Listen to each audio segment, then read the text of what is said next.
Bismillahirrahmanirrahim. Assalamualaikum warahmatullahi wabarakatuh.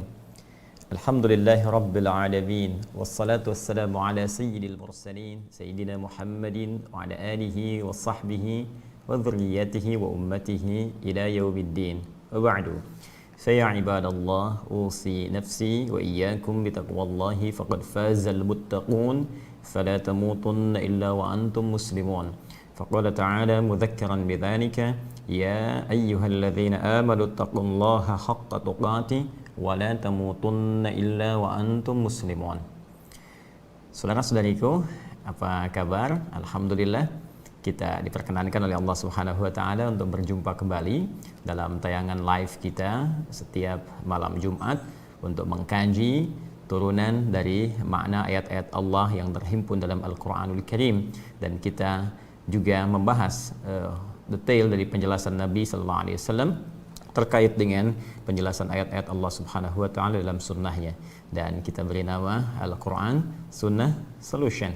Dan di antara sahabat kita mengusulkan untuk memberikan nama dengan Aqsa, dan alhamdulillah kami juga menerima itu. Ini menunjukkan kami terbuka untuk mendapatkan masukan-masukan yang kiranya baik. Insyaallah kita bersama-sama hadirkan dan semoga mendapatkan pahala di sisi Allah Subhanahu wa taala. Yang kedua, kita bermohon pada Allah Subhanahu wa taala sebelum memulai kajian kita di malam insyaallah mulia ini, semoga Allah senantiasa memberikan hidayah kepada kita semua. Bagi saudara-saudari kita yang belum mendapatkan hidayah Islam, semoga di malam ini dikuatkan hatinya, dimantapkan jiwanya untuk bisa berislam sebelum ia diwafatkan oleh Allah Subhanahu wa taala.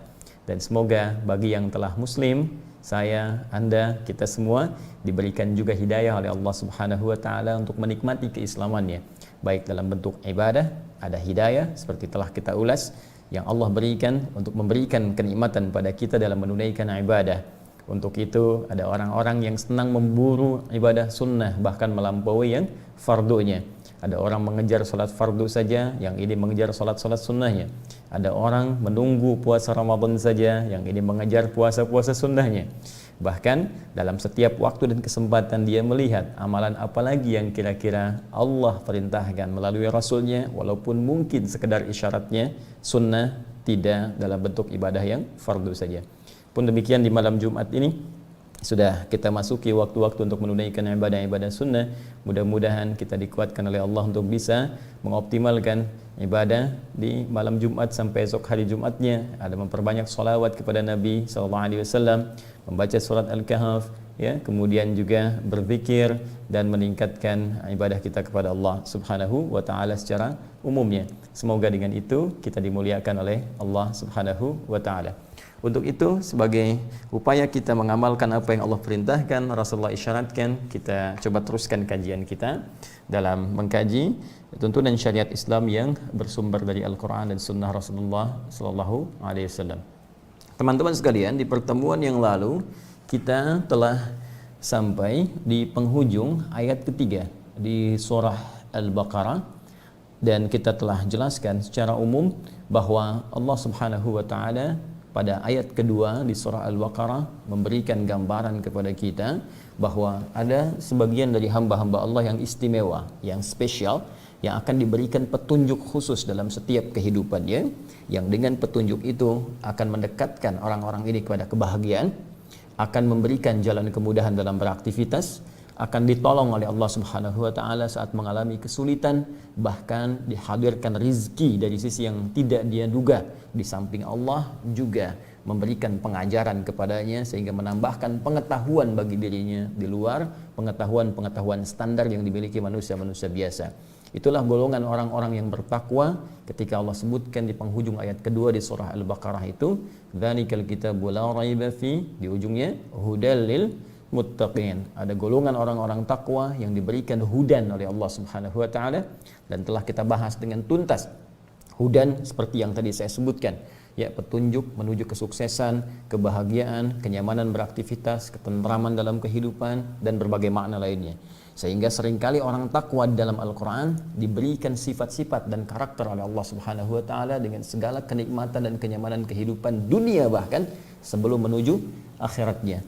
Ya, bukankah sering saya kutip misalnya Quran surah ke-65 At-Talaq di penghujung ayat kedua, di awal ayat ketiga, Wa may yattaqillaha yaj'al lahu makhraja wa yarzuqhu min haitsu la yahtasib. Ya, siapa yang berusaha meningkatkan takwanya kepada Allah, masuk dalam golongan orang takwa. Jadi baru berusaha meningkatkan takwa saja, ya yaj'al lahu makhraja. Allah akan berikan kepadanya solusi dari setiap persoalan yang tengah ia hadapi. Ya, makhraj, jalan keluar, solusi. Wa yarzuqhu min haitsu la yahtasib. Kemudian diberikan oleh Allah bimbingan mendapatkan rezeki, bahkan bisa jadi didatangkan dari sisi yang tidak dia duga. Ya, bahkan nanti seterusnya yaj'allahu min amrihi yusra, dimudahkan segala urusannya. Wattaqullaha la'allakum tuflihun. Tingkatkan takwamu kepada Allah supaya engkau bahagia.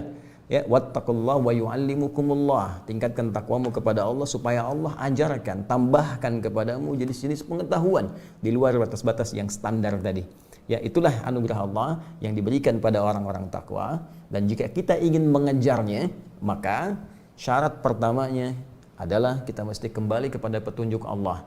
Saya sering katakan kepada Anda, gunakan akal yang telah Allah berikan kepada kita. Ini anugerah besar yang membedakan kita dengan makhluk lainnya, ya, baik itu hewan ataupun yang lain. Gunakan standar logika kita. Bukankah kalau kita mengalami kesulitan dalam barang-barang kita, saya punya persoalan dengan handphone, Anda akan datang ke pembuatnya, ya kan? Anda datang minimal ke kantor handphone. Punya persoalan dengan mobil, datang ke bengkel mobil, demikian seterusnya. Sekarang kita berbicara tentang kehidupan kita yang kompleks, maka kembalikan seluruh referensinya kepada pencipta seluruh kehidupan, pada Allah Subhanahu wa taala. Jika Anda bertanya kepada Allah, bagaimana petunjuknya ya Allah, seperti apa pedomannya, maka kemudian Allah memberikan statement yang sangat tegas. Lihat dalam firman-Ku, lihat dalam kumpulan ayat-ayat-Ku, kumpulan yang sempurna, tidak ada celahnya, tidak ada cacatnya, terukur dengan sempurna, tersusun dengan rapi, disebut dengan kitab namanya. Maka Allah tunjukkan dzalikal kitabu, ya, la raiba fi. Kamu kembalikan semuanya kepada Al-Qur'an yang telah tersusun dengan rapi, sempurna dari awal sampai akhir, enggak ada cacatnya. Itu sumbernya. Karena itu dzalika, dia punya sifat yang jauh dari apa yang kamu bayangkan, tidak seperti yang mereka tuduhkan. Ini keutamaannya jauh tinggi di luar batas-batas yang pernah kita pikirkan atau pernah kita bayangkan.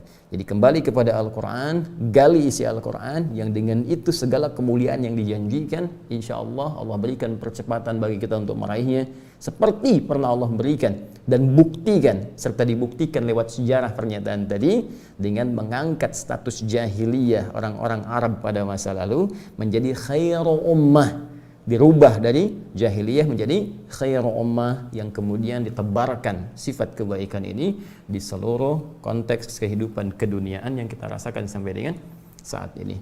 Nah, kalau kita sudah kembali mengerti, paham tentang cara ini, maka diberikanlah detailnya oleh Allah di turunan ayat yang ketiganya untuk menjadi pribadi orang takwa.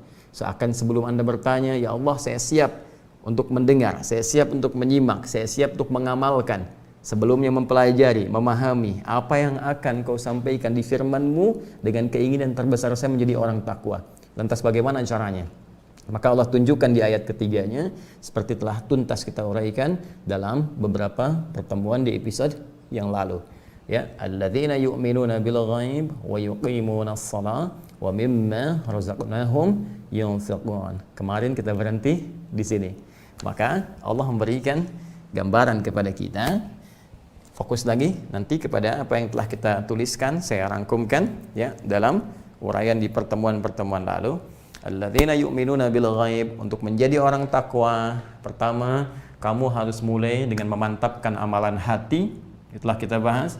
Mohon sekali berkenan dengan segala kerendahan hati dan permintaan maaf saya kepada teman-teman yang baru bergabung di pertemuan hari ini. Saya memohon ya, mengisyaratkan untuk juga mengkaji pertemuan sebelumnya sehingga ada ketersambungan dengan apa yang kita uraikan kekinian. Baik.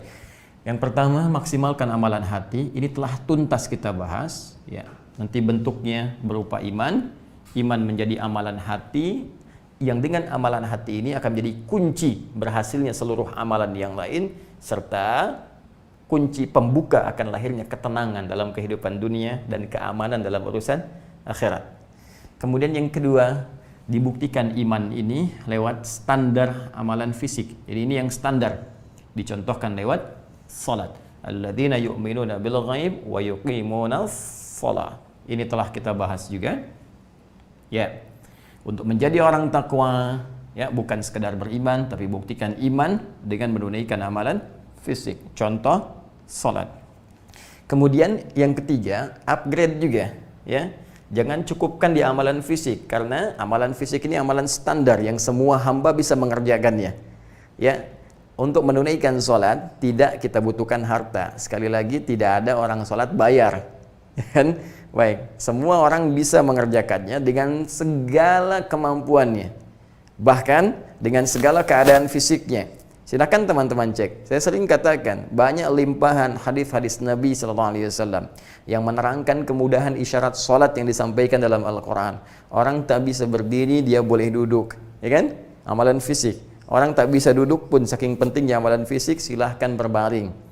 Orang dalam berbaring kesulitan, silahkan dia bergerak. Yang penting gerakannya dia bisa kerjakan. Tak bisa bergerak pun dia bisa gunakan dengan isyarat, ya. Tak bisa isyarat pun dia gunakan dengan kedipan. Tuh, saking dimudahkannya oleh Allah setiap kita untuk bisa menjadi pribadi yang takwa. Jadi sampai ke titik ini kita bisa menyadari betapa sayangnya Allah Subhanahu wa taala kepada kita. Sampai semua keadaan fisik kita pun tidak menghalangi kita untuk bisa menjadi pribadi takwa di hadapan Allah. Seakan-akan Allah ingin menyampaikan kepada kita dengan segala sifat rahmanku, sayangku kepada hambaku, tidak ada sekat apapun yang membedakan seseorang dengan yang lainnya untuk bisa menjadi pribadi takwa di hadapanku, kata Allah. Jangan pernah Anda mengecilkan seseorang yang fisiknya mungkin terlihat tidak biasa seperti yang lain. Tidak. Boleh jadi di situ ada keistimewaan. Ya, mohon izin teman-teman sekalian, bahkan mungkin bagi sementara orang yang dianggap hartanya kurang, ternyata ibadah fisiknya luar biasa. Ya, sholat berjamaahnya, bangun malam tahajudnya, ya, bagaimana dia mendekat kepada Allah dengan semangatnya. Ada yang kelihatannya kakinya lumpuh, tapi sholatnya tidak pernah tertinggal. Ada yang kelihatannya matanya seperti tak bisa melihat, padahal Allah tutup maksiat supaya tak dilihat oleh matanya sehingga hisabnya ringan di hadapan Allah Subhanahu wa taala. Tapi semangat sholatnya luar biasa. Dan itu miniaturnya bahkan dicontohkan sejak zaman Rasulullah SAW. Bukankah kisah Abdullah bin Abi Umi Maktum itu yang kemudian melahirkan azan 2 kali di waktu subuh itu, khususnya saat Ramadan? Bukankah kisah ini diawali dengan semangat beliau menunaikan sholat berjamaah di masjid? Dengan segala keterbatasan fisiknya. Jadi terkadang kita ini selain menyadari kasih Allah kepada kita yang dalam, juga kadang-kadang mesti banyak merasa malu dan introspeksi diri. Bahwa dengan segala keistimewaan yang Allah berikan kepada kita, fisik yang lengkap, sempurna, luar biasa, ya, harta yang dicukupkan oleh Allah, kemampuan yang luar biasa. Allahu Akbar. Orang nggak punya sepeda, masih ke masjid. Anda diberikan sepeda, diberi motor, dikasih mobil. Bahkan masjidnya nempel dengan rumah Anda. Dalam situasi itu pun belum bisa tergerak untuk menunaikan jamaah. Anda perlu dikasih apa lagi? Atau bahkan dalam kondisi nggak bisa ke masjid pun, ada pandemi, di rumah pun masih belum tepat waktu juga sholatnya. Ya Allah, belum, Allahu Akbar. Ya, belum apa lagi yang dicukupkan oleh Allah untuk membuat kita lebih dekat dengannya. Ya, karena itu kembalikan ke sini, teman-teman sekalian. Ini amalan fisik, maksimalkan oleh kita. Kemudian jangan cukupkan di sini, tapi berusaha untuk menaikkan, mengupgrade status takwa kita di hadapan Allah, sehingga dengan itu kemuliaan akhiratnya bisa bertambah, plus dunianya pun bisa melebihi batas-batas ibadah standar. Apa itu? Masuk pada yang selanjutnya, yaitu amalan harta. Ya, karena itu saya sampaikan di pertemuan yang lalu antara perbedaan amalan fisik dengan amalan harta. Dari segi pahalanya saja, yang ini ya mendapatkan 10 poin seperti disebutkan di Quran surah ke-6 itu di ayat yang ke-160, ditafsir diantaranya dengan Quran surah ke-11 ayat 114. Man jaa bil hasanati falahu asyru amthaliha, di Quran surah Al-An'am ayat ke-160. Siapa yang mengerjakan satu perbuatan hasanah, dia mendapatkan 10 poin. Ini 10 poin akhirat, bukan dunia ya. Pahala itu, ingat, pahala itu poin akhirat, bukan poin dunia. Ya, kalau poin dunia itu dihitungnya hitungan yang hakiki dengan konteks keduniaan. Dalam arti apa? Hitungannya real. 1 ya 1 karena ukuran dunia. 2, 3, 4, 5 sampai 10. Jadi begitu menghitungnya. Ya, karena itu kalau Anda kumpulkan 1000, 2000, 3000, 4000, ya seperti itu. Tapi akhirat dimensinya lain, ukuran waktunya berbeda. Ya, dari segi ukuran saja sudah berbeda, apalagi kalau bicara pahala. Karena itu kalau kita berbicara ukuran waktu dunia dengan akhirat, sehari akhirat bisa 1000 dunia.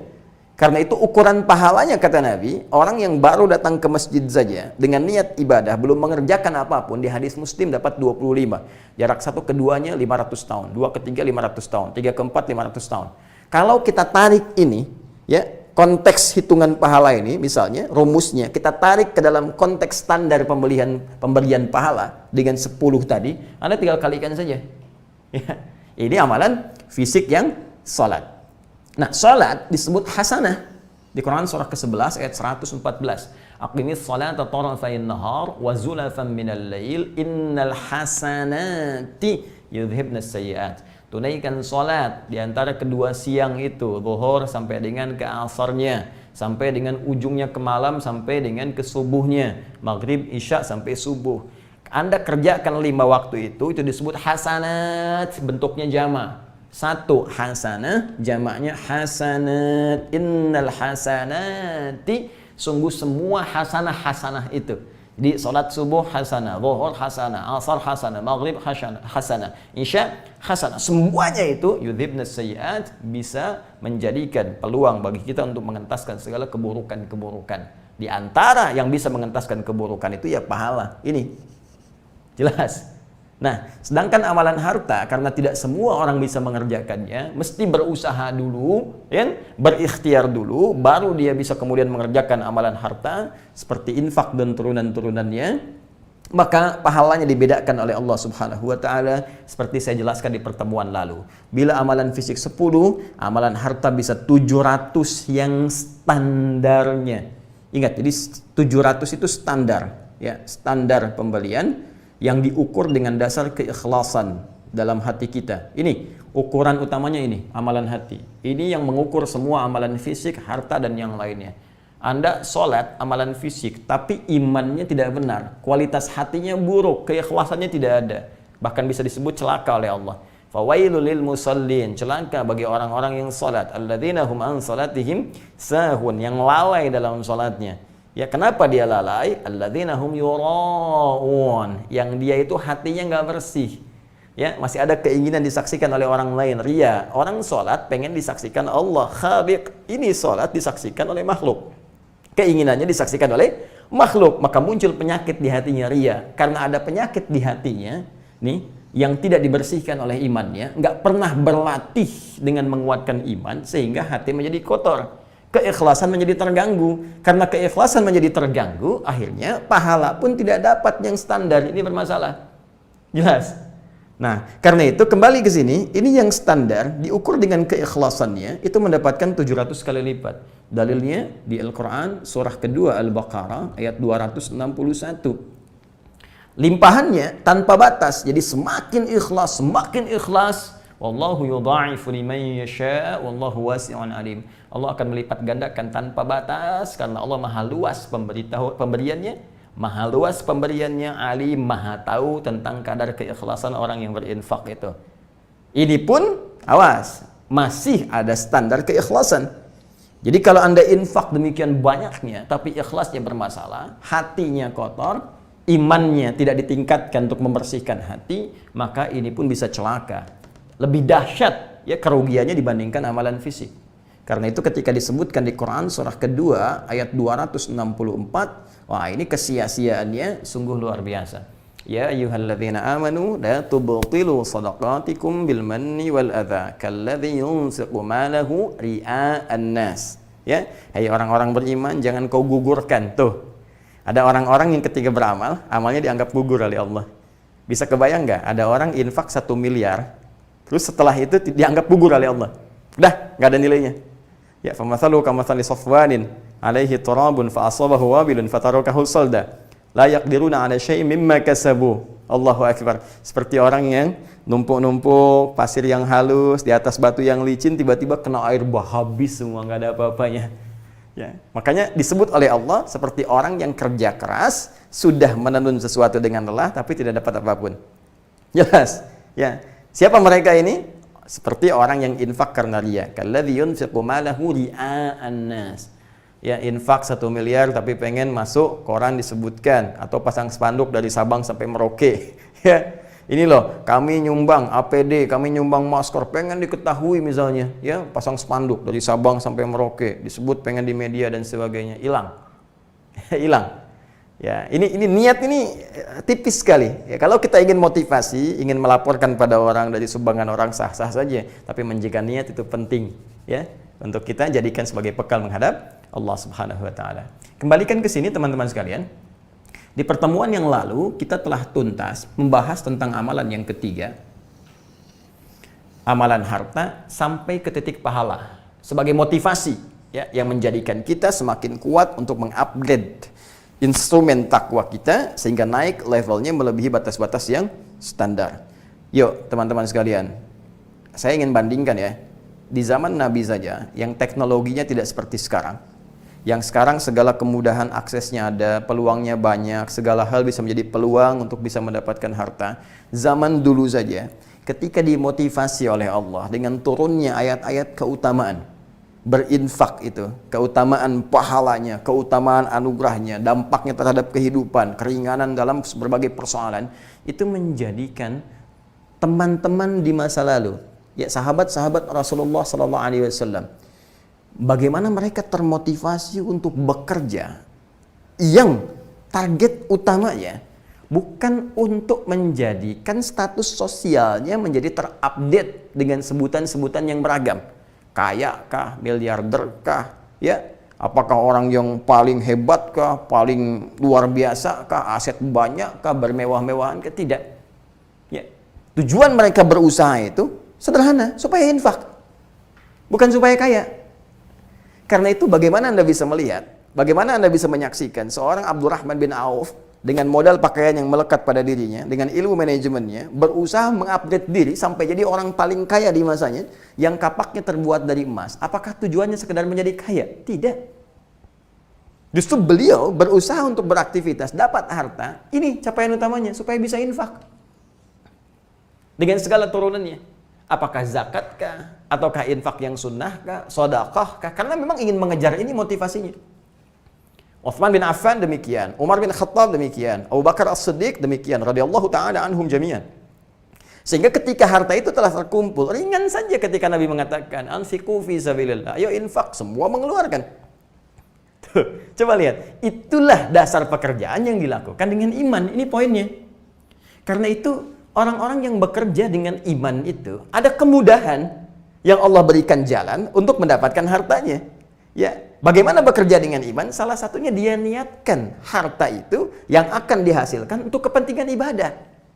Nah, sekarang saya tanya pada teman-teman yang bekerja, yang berusaha, baik bekerja dalam konteks yang swasta ataupun pegawai negeri atau berusaha berdagang dan sebagainya. Saya mau tanya, selama ini bekerjanya benar nggak niatnya? Jangan-jangan selama ini cuma ngejar dunia saja. Berangkat gelap, pulang gelap, kan? Tuntutan semua itu hanya untuk mengupgrade status sosial saja. Ayo, jangan-jangan selama ini bekerja hanya untuk punya rumah. Ya? Hanya untuk bisa ganti handphone.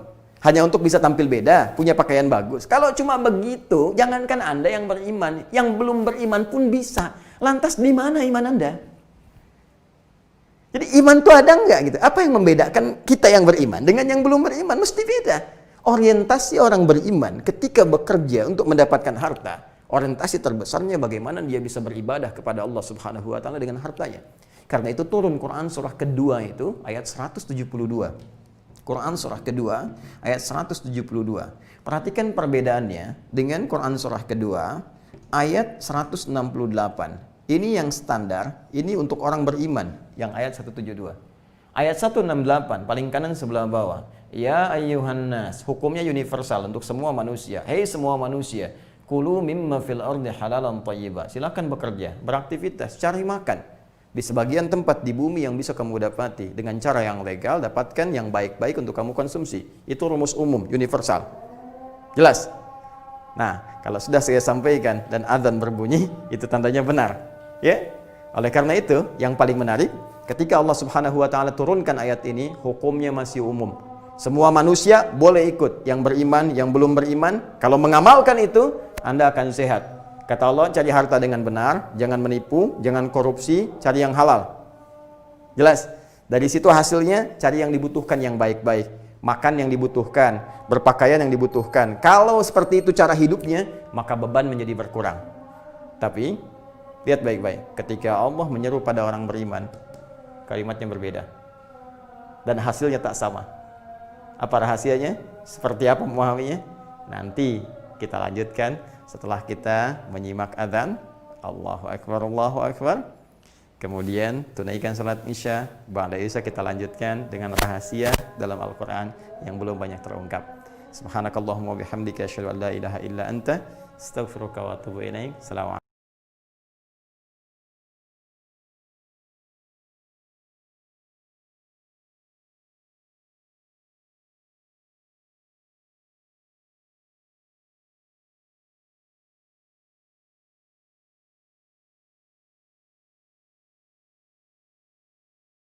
الله أكبر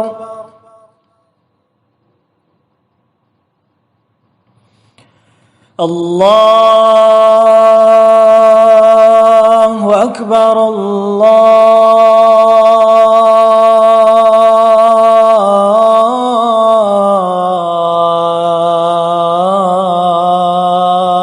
الله أكبر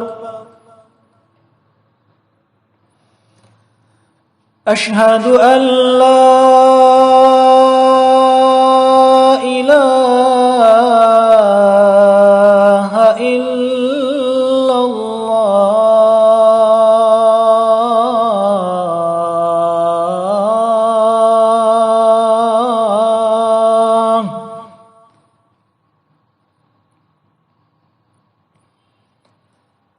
أشهد أن لا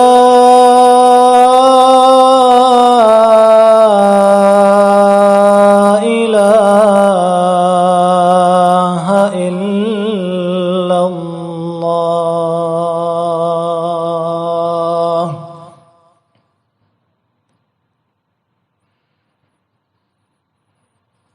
أشهد أن محمدًا رسول الله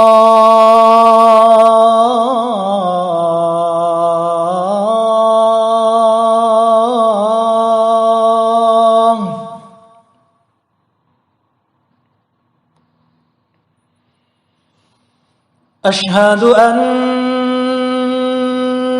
محمدًا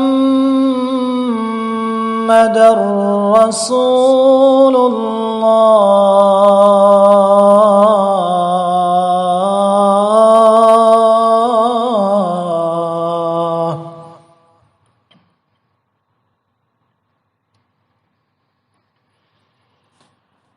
حي على الصلاة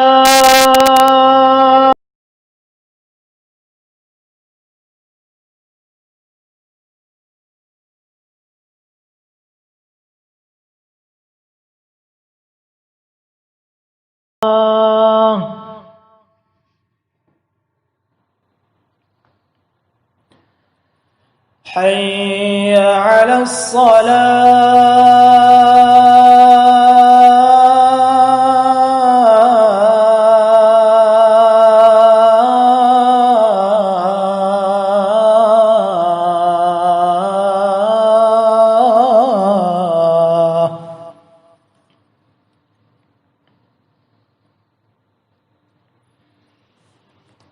حي على الفلاح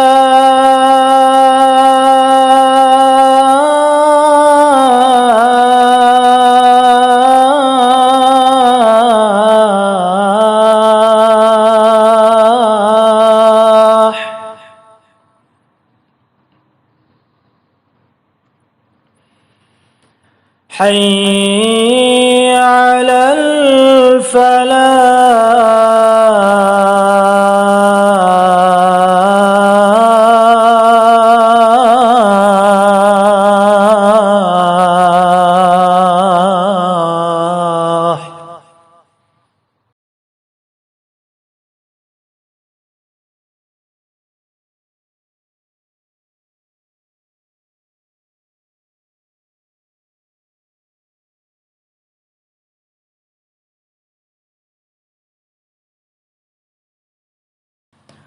لا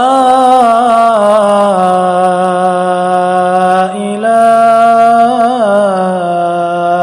إلا الله.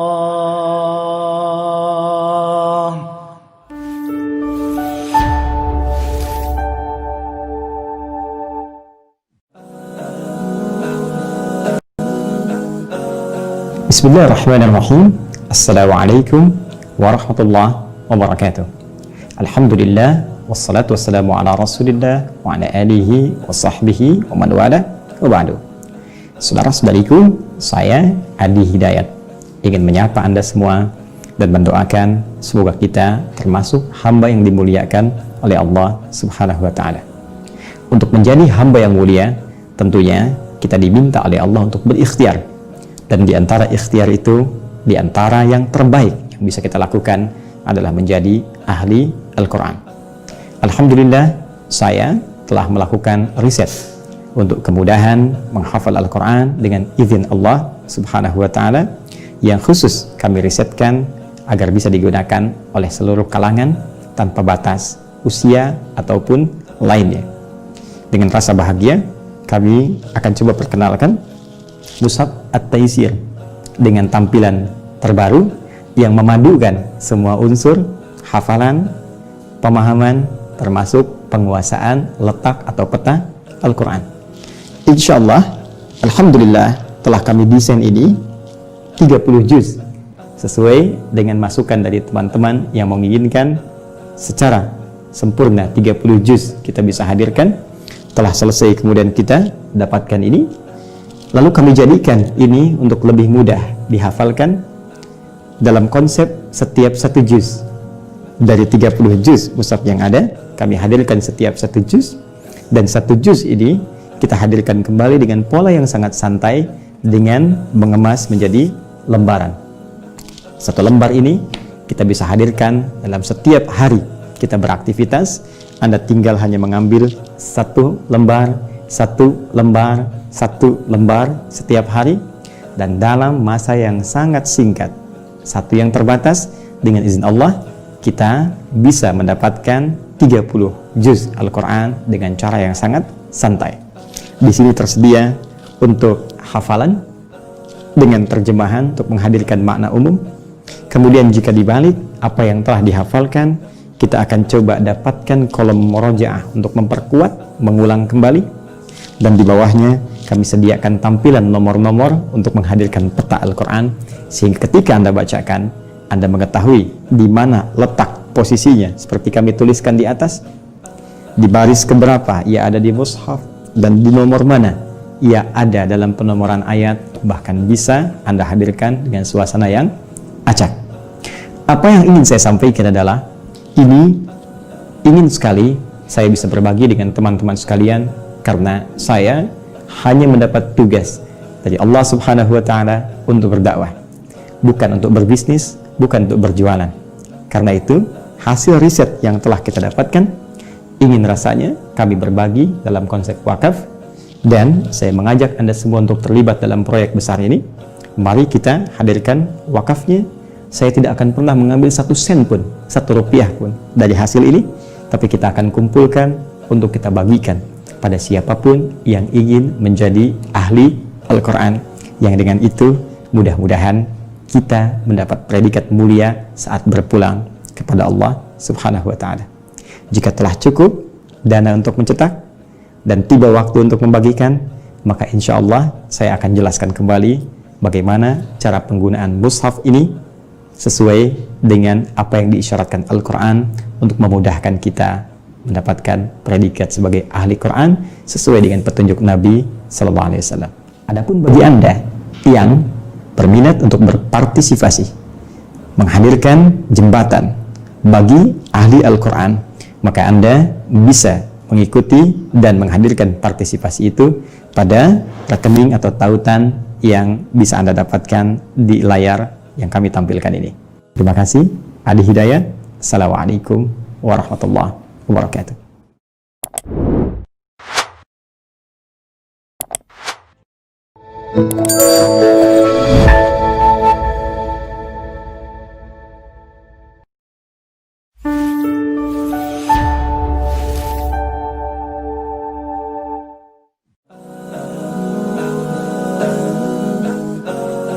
Bismillahirrahmanirrahim. Assalamualaikum warahmatullahi wabarakatuh. Alhamdulillah wassalatu wassalamu ala Rasulillah wa ala alihi wa sahbihi wa man wala wa ba'du. Saudara-saudariku, saya Adi Hidayat ingin menyapa Anda semua dan mendoakan semoga kita termasuk hamba yang dimuliakan oleh Allah Subhanahu wa taala. Untuk menjadi hamba yang mulia, tentunya kita diminta oleh Allah untuk berikhtiar. Dan di antara ikhtiar itu, di antara yang terbaik yang bisa kita lakukan adalah menjadi ahli Al-Quran. Alhamdulillah, saya telah melakukan riset untuk kemudahan menghafal Al-Quran dengan izin Allah Subhanahu wa ta'ala, yang khusus kami risetkan agar bisa digunakan oleh seluruh kalangan tanpa batas usia ataupun lainnya. Dengan rasa bahagia, kami akan coba perkenalkan Mushaf At-Taisir dengan tampilan terbaru yang memadukan semua unsur hafalan, pemahaman, termasuk penguasaan letak atau peta Al-Quran. Insyaallah, alhamdulillah telah kami desain ini 30 juz sesuai dengan masukan dari teman-teman yang menginginkan secara sempurna 30 juz kita bisa hadirkan. Telah selesai kemudian kita dapatkan ini. Lalu kami jadikan ini untuk lebih mudah dihafalkan dalam konsep setiap satu juz. Dari 30 juz mushaf yang ada, kami hadirkan setiap satu juz, dan satu juz ini kita hadirkan kembali dengan pola yang sangat santai dengan mengemas menjadi lembaran. Satu lembar ini kita bisa hadirkan dalam setiap hari kita beraktivitas. Anda tinggal hanya mengambil satu lembar setiap hari, dan dalam masa yang sangat singkat, satu yang terbatas, dengan izin Allah kita bisa mendapatkan 30 juz Al-Quran dengan cara yang sangat santai. Di sini tersedia untuk hafalan dengan terjemahan untuk menghadirkan makna umum. Kemudian jika dibalik apa yang telah dihafalkan, kita akan coba dapatkan kolom murojaah untuk memperkuat, mengulang kembali. Dan di bawahnya kami sediakan tampilan nomor-nomor untuk menghadirkan peta Al-Quran, sehingga ketika Anda bacakan, Anda mengetahui di mana letak posisinya, seperti kami tuliskan di atas, di baris keberapa ia ada di mushaf, dan di nomor mana ia ada dalam penomoran ayat. Bahkan bisa Anda hadirkan dengan suasana yang acak.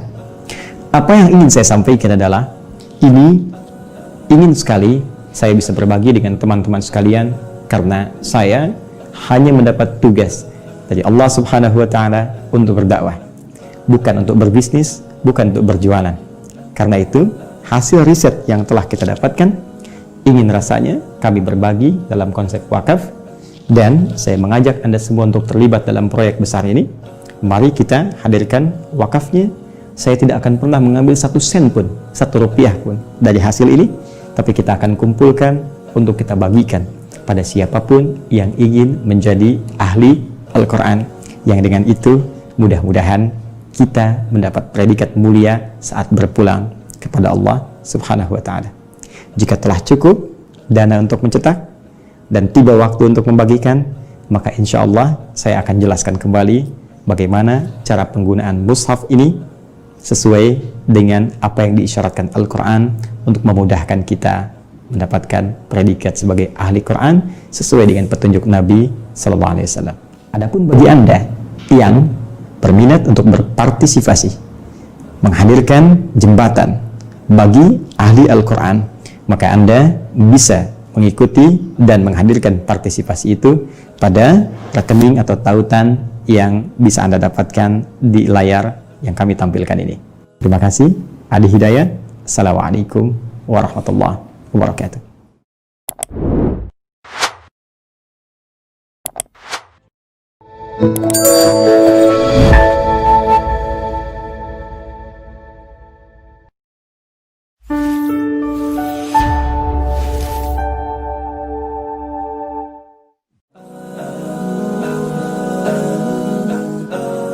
Bismillahirrahmanirrahim. Assalamualaikum warahmatullahi wabarakatuh. Alhamdulillah, wassalatu wassalamu ala Rasulillah wa ala alihi wa sahbihi wa man wala wa ba'du. Saudara-saudariku, saya Adi Hidayat ingin menyapa Anda semua dan mendoakan semoga kita termasuk hamba yang dimuliakan oleh Allah Subhanahu wa Ta'ala.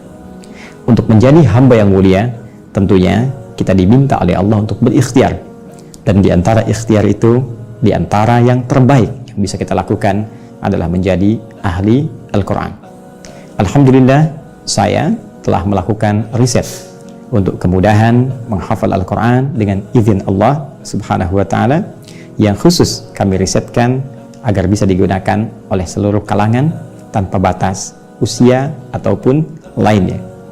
Dengan rasa bahagia, kami akan coba perkenalkan Mushaf At-Taisir dengan tampilan terbaru yang memadukan semua unsur hafalan, pemahaman, termasuk penguasaan letak atau peta Al-Quran. Insyaallah, alhamdulillah, telah kami desain ini 30 juz sesuai dengan masukan dari teman-teman yang menginginkan secara sempurna 30 juz kita bisa hadirkan. Telah selesai kemudian kita dapatkan ini, lalu kami jadikan ini untuk lebih mudah dihafalkan dalam konsep setiap satu juz. Dari 30 juz mushaf yang ada, kami hadirkan setiap satu juz, dan satu juz ini kita hadirkan kembali dengan pola yang sangat santai dengan mengemas menjadi lembaran. Satu lembar ini kita bisa hadirkan dalam setiap hari kita beraktivitas. Anda tinggal hanya mengambil satu lembar, satu lembar, satu lembar setiap hari, dan dalam masa yang sangat singkat, satu yang terbatas, dengan izin Allah, kita bisa mendapatkan 30 juz Al-Quran dengan cara yang sangat santai. Di sini tersedia untuk hafalan dengan terjemahan untuk menghadirkan makna umum. Kemudian jika dibalik apa yang telah dihafalkan, kita akan coba dapatkan kolom murojaah untuk memperkuat, mengulang kembali. Dan di bawahnya kami sediakan tampilan nomor-nomor untuk menghadirkan peta Al-Quran, sehingga ketika Anda bacakan, Anda mengetahui di mana letak posisinya, seperti kami tuliskan di atas, di baris keberapa ia ada di mushaf, dan di nomor mana ia ada dalam penomoran ayat. Bahkan bisa Anda hadirkan dengan suasana yang acak.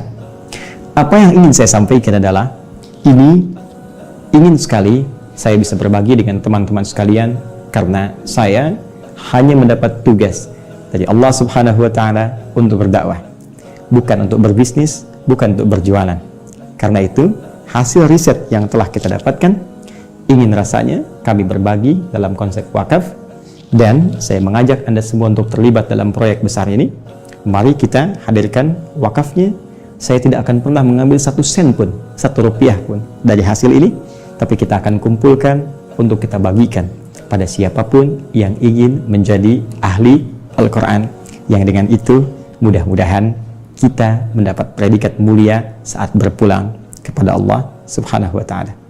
Jika telah cukup dana untuk mencetak dan tiba waktu untuk membagikan, maka insya Allah saya akan jelaskan kembali bagaimana cara penggunaan mushaf ini sesuai dengan apa yang diisyaratkan Al-Quran untuk memudahkan kita mendapatkan predikat sebagai ahli Quran sesuai dengan petunjuk Nabi Sallallahu Alaihi Wasallam.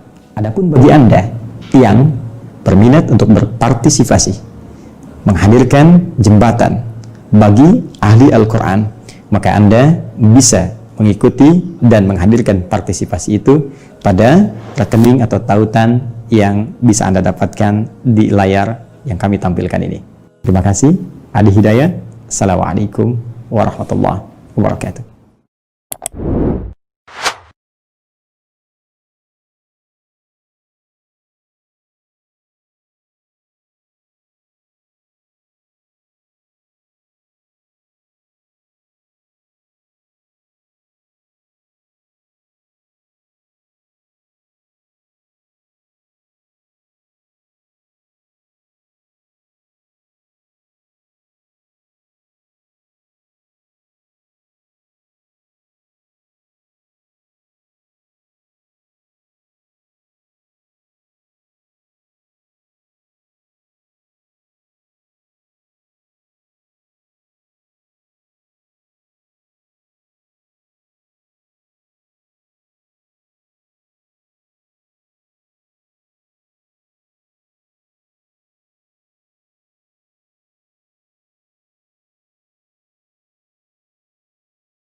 Bismillahirrahmanirrahim. Assalamualaikum warahmatullahi wabarakatuh. Alhamdulillah wassalatu wassalamu ala Rasulillah wa ala alihi wa sahbihi wa man wala wa ba'du. Saudara-saudariku, berjumpa kembali untuk melanjutkan kajian kita dalam Aqsa Al-Quran Sunnah Solution. Setelah kita menunaikan salat Isya berjamaah, kita tentunya bermohon pada Allah Subhanahu wa taala semoga salat yang telah kita tunaikan berkenan diterima oleh Allah Subhanahu wa taala. Demikian saya mengajak kepada saudara-saudariku yang belum menunaikan salat Isya, yang barangkali di sebagian wilayah yang terhubung dengan kajian kita malam hari ini belum tiba waktu Isya. Semoga Allah Subhanahu wa taala mudahkan teman-teman untuk menunaikannya. Maka tingkatkan kualitas salat kita dan kuantitasnya sehingga lebih bernilai daripada salat-salat sebelumnya yang telah kita tunaikan. Bila nanti tiba waktunya, kerjakan dengan berjamaah. Bila mampu ke masjid, tunaikan ke masjid. Dan semoga itu semua punya nilai di hadapan Allah ketika kita lakukan dengan penuh keikhlasan. Mari kita lanjutkan kajian kita terkait dengan ibadah harta berupa infak. Tadi saya sampaikan bahwa motivasi para sahabat dulu ketika mereka diturunkan oleh Allah Subhanahu wa taala melalui Rasulullah sallallahu alaihi wasallam ayat-ayat untuk mengupgrade ya instrumen takwa mereka dari ibadah fisik menjadi ibadah harta, itu kemudian mereka tergerak seluruhnya untuk mewujudkan apa yang Allah perintahkan, dan target utamanya bukan kuantitas hartanya, bukan status sosialnya, tapi lebih kepada status robbaninya, pandangan Allah kepada nilai penghambaan mereka, harapan mereka untuk mencapai target takwa seperti yang dijanjikan oleh Allah Subhanahu wa taala. Itu yang menjadikan pola pencarian harta benda itu di Al-Qur'an diisyaratkan dengan dua bagian utama yang standar. Bagian pertama adalah hal yang menjadi hukum universal seperti tadi saya terangkan menjelang Isya di Quran surah kedua Al-Baqarah di ayat ke-168 ketika Allah menyampaikan ya ayyuhan nasu, hei semua manusia. Ingat, nas itu memanggil keseluruhan manusia tanpa kecuali. Ya, kita telah bahas dalam program Sitama disebutkan 241 kali dalam Al-Quran terkait dengan hukum fikihnya secara umum, secara global. Jika disebutkan, ingat, panggilan dengan manusia sepanjang tidak ada hal spesifik yang mengkhususkannya, maka hukumnya secara fikih bersifat universal. Artinya sepanjang menjadi manusia, maka informasi yang disampaikan di ayat itu akan sangat bermanfaat digunakan dalam titian aktivitas di kehidupan sekalipun ia belum beriman. Contoh ayat ini, kulu mimma fil ardi halalan thayyibah. Kata Allah, silahkan bekerja, silahkan mencari apa yang dibutuhkan oleh fisik Anda minimal untuk makan. Maka silahkan merantau di sebagian tempat yang Anda bisa singgahi di bumi. Ini umum sifatnya. Anda bekerja silahkan. Anda tinggal di Jakarta tapi tidak ada peluang di Jakarta, geser dikit, entah ke Bekasi atau ke Depok atau ke Bandung atau keluar Jawa, silahkan. Sebaliknya, Anda yang di luar Jawa, tinggal di Sumatera, di Kalimantan, belum ada peluang di tempat Anda menetap, cari peluang di tempat yang lebih banyak bisa Anda dapatkan. Anda bisa ke Jakarta, Anda bisa ke Jawa, atau beberapa tempat yang bisa didapatkan. Intinya, visinya, Anda bisa memenuhi kebutuhan hidup. Sangat sederhana. Tapi kerjakan itu dengan legal, halal, jangan melanggar hukum, jangan korupsi, jangan menipu, jangan merampok, jangan membegal. Karena akan menyebabkan banyak persoalan yang sebelumnya tidak ada menjadi hadir. Ya, bukankah sering kita dapatkan persoalan-persoalan dimaksudkan tampak dalam berita harian? Ya, saya sering katakan mohon diingat-ingat kalau ingin berbuat maksiat. Minimal, pertama, bayangkan ketika akan bermaksiat Anda wafat. Jelas. Kemudian setelah itu bayangkan dampaknya pada keluarga. Jika Anda seorang anak ingin membegal misalnya, bayangkan ketika Anda diketahui status sosial yang bisa merambah ke ibunda Anda. Ya, bagaimana dengan ibu yang telah mengandung, melahirkan, kemudian disebut oleh masyarakat, ini loh ibu pembegal itu. Ketika Anda yang berniat untuk korupsi, lantas kemudian bayangkan ketika itu diketahui, dibuka oleh Allah Subhanahu wa taala, dan setiap keburukan pasti akan terbuka. Kalau bukan dunia, di akhirat.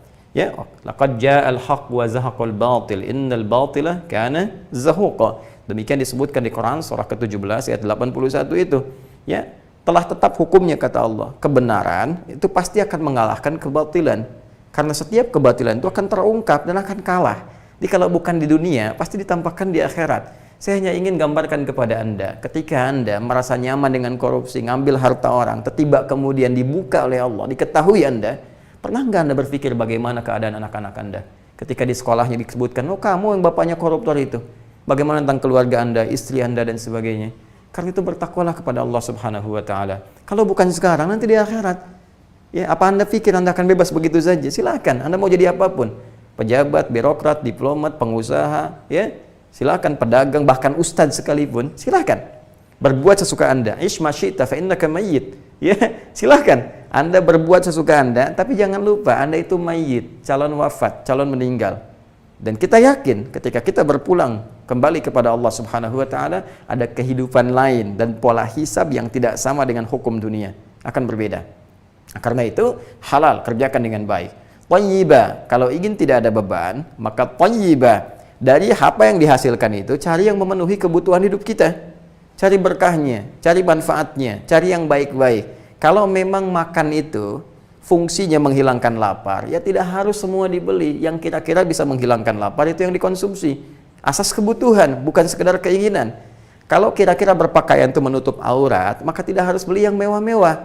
Yang sekiranya bisa dijangkau, dapatkan.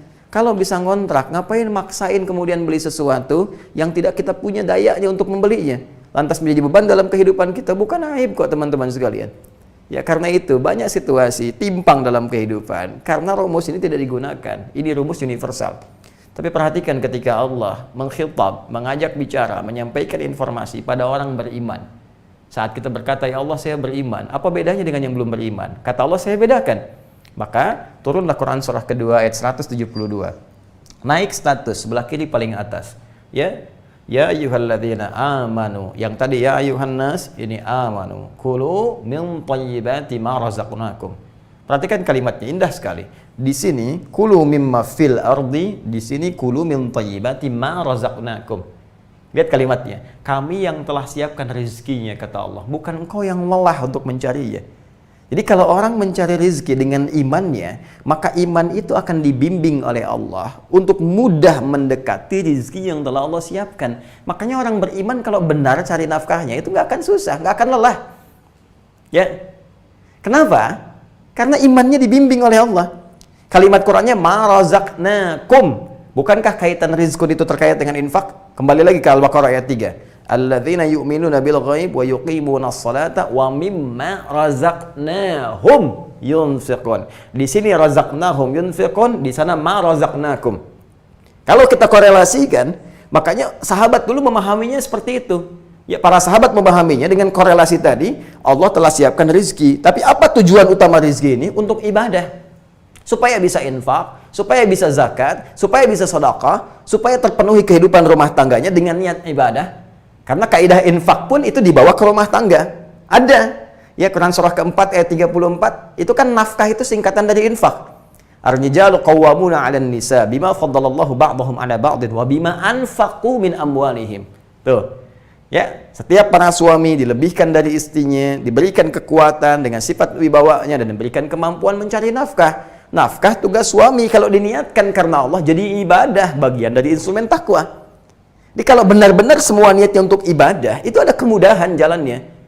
Toh dulu pun dibuktikan oleh Allah. Ini kok Utsman mudah, Abu Bakar mudah, ya, Abdurrahman bin Auf mudah, bahkan melimpah hartanya kalau memang pengelolaan itu diniatkan untuk kepentingan takwa.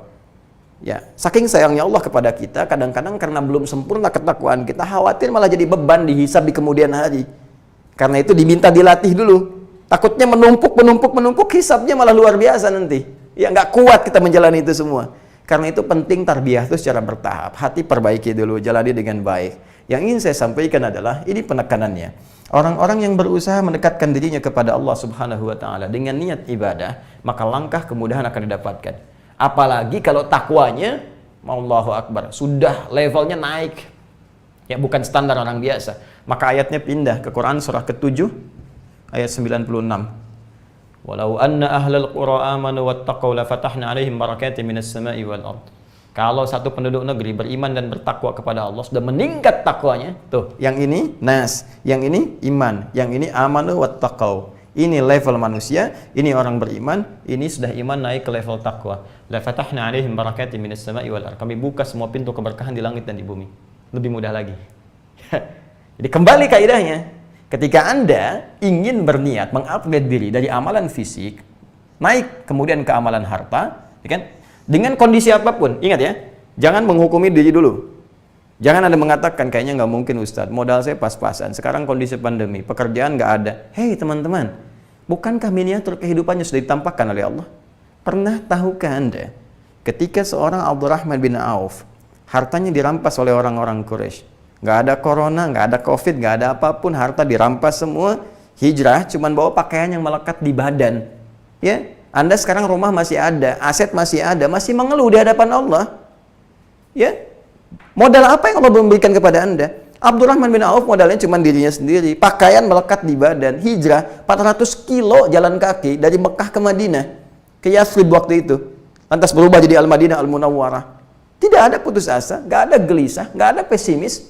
Apa yang dibangun? Dibangun ketakwaan dulu. Makanya kalau takwa sudah meningkat, kedekatan dengan Allah sudah menguat, jalan jadi terbuka. Bukankah pemberi rezeki itu Allah? Bukankah yang maha memberi itu Allah? Bukankah yang memudahkan Allah? Sekarang Anda pengen mudah, pengen kaya, pengen dapat rezeki, tapi jauh dari Allah. Ya bagaimana Allah bisa memberi?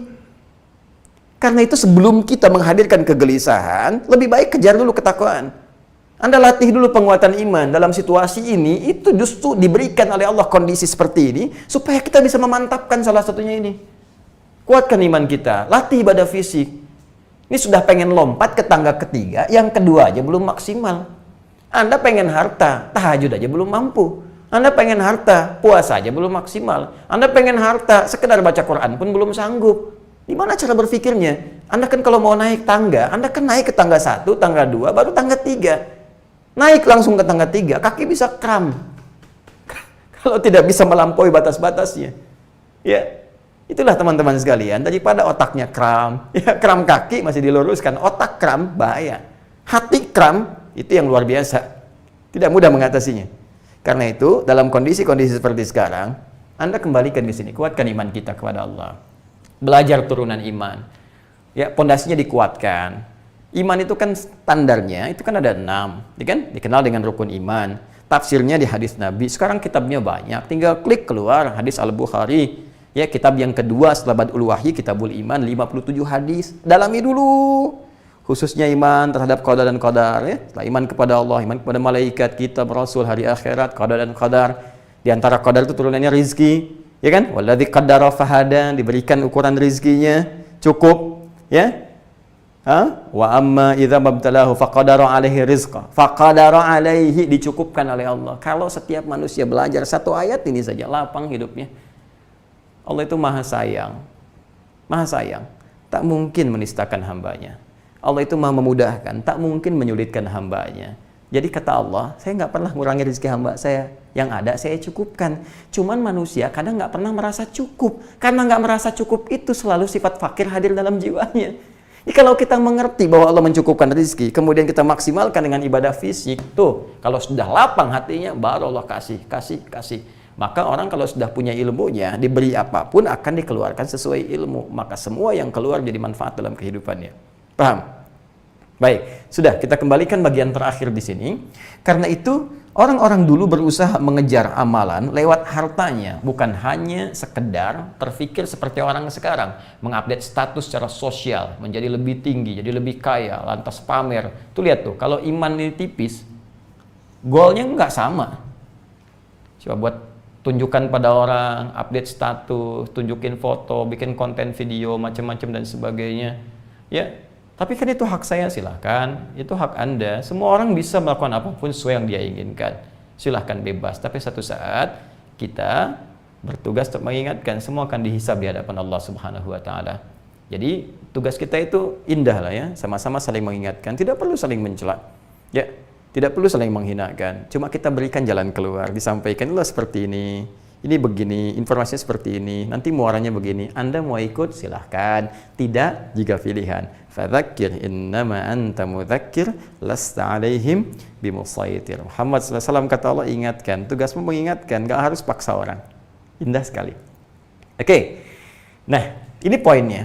Jadi kembali ke sini, ketika seseorang meniatkan pencarian hartanya dengan tujuan untuk beribadah kepada Allah Subhanahu wa taala, meningkatkan instrumen takwa, mengupdate pada bagian yang ketiga, maka ma razaqnakum, kata Allah, kami akan memudahkan rezekinya, bukan mereka yang lelah mendapatinya. Setelah itu apa yang terjadi? Bukan hanya sekedar status dunia ditinggikan oleh Allah, ya. Bagaimana cara meninggikannya? Perhatikan sini. Teman-teman, orang yang mengejar ini amalan harta, menaikkan dari level kedua ke yang ketiga, kemudian mendapat kemudahan dari Allah, diberikan taufik, mudah, ya, dapat kemudahan, naik status, harta bertambah. Orang dunia menyebutnya kaya, ya kan? Jadi ada 3 jenis kekayaan, ada yang kaya, ada kaya banget, ada yang kebangetan kayanya, ya.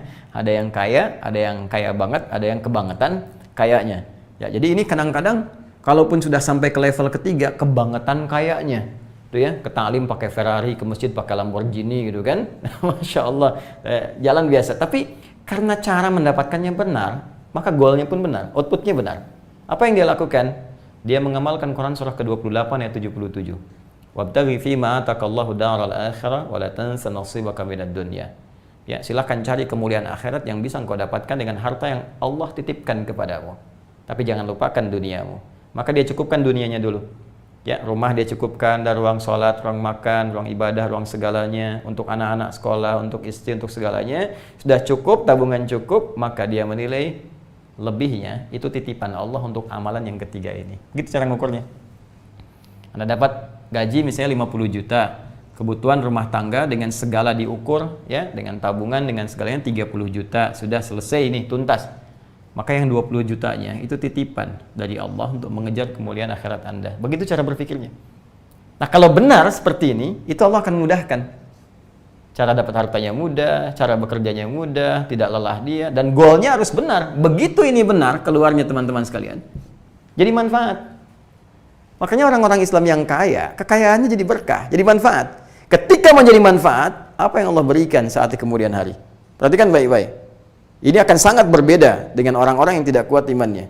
Maka turunlah Quran surah ketiga Ali Imran ayat 133 sampai 134. Ini penutupnya. Perhatikan baik-baik. Wasari'u. Saya sambil hapus ya. Ya, Anda tinggal nyimak kan. Saya terangkan, saya tulis, saya hapus sendiri, saya bacakan. Anda boleh cek mushaf ya. Bismillah. Saya hapus dulu yang ini sambil saya bacakan ayatnya. Quran surah ketiga Ali Imran ayat 133 sampai 134. Paling kanan sebelah atas di mushaf standar. Wasari'u ila maghfiratin min rabbikum wa jannatin arduha ya as-samawati wal ard uiddat lil muttaqin. Saya tuliskan dulu kalimatnya. Uiddat lil muttaqin. Siapa yang dimaksudkan di sini? Ayat 134-nya. Ini ayat 133. Ini ayat 134-nya. Orang pertama, alladzina yunfiquna fis sarai wad dharra. Alladzina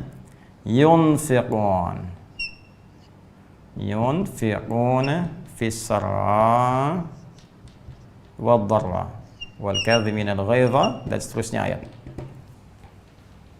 Fokus. Lihat baik-baik. Orang-orang yang benar mencari hartanya diniatkan untuk mengupgrade instrumen takwanya sehingga bisa melampaui batas yang kedua yang standar sampai pada yang ketiga. Selain dimudahkan caranya oleh Allah, kemudian benar cara penyalurannya, dapat pahala melebihi batas-batas yang standar. Di akhirat pun Allah siapkan surga spesial untuk orang-orang ini. Ya, apa jenis surganya? Arduhas samawati wal ard. Maka ia diberikan janji oleh Allah akan menghuni surga yang seluasnya, yang luasnya seluas langit dan bumi. Ya, seluas langit dan bumi.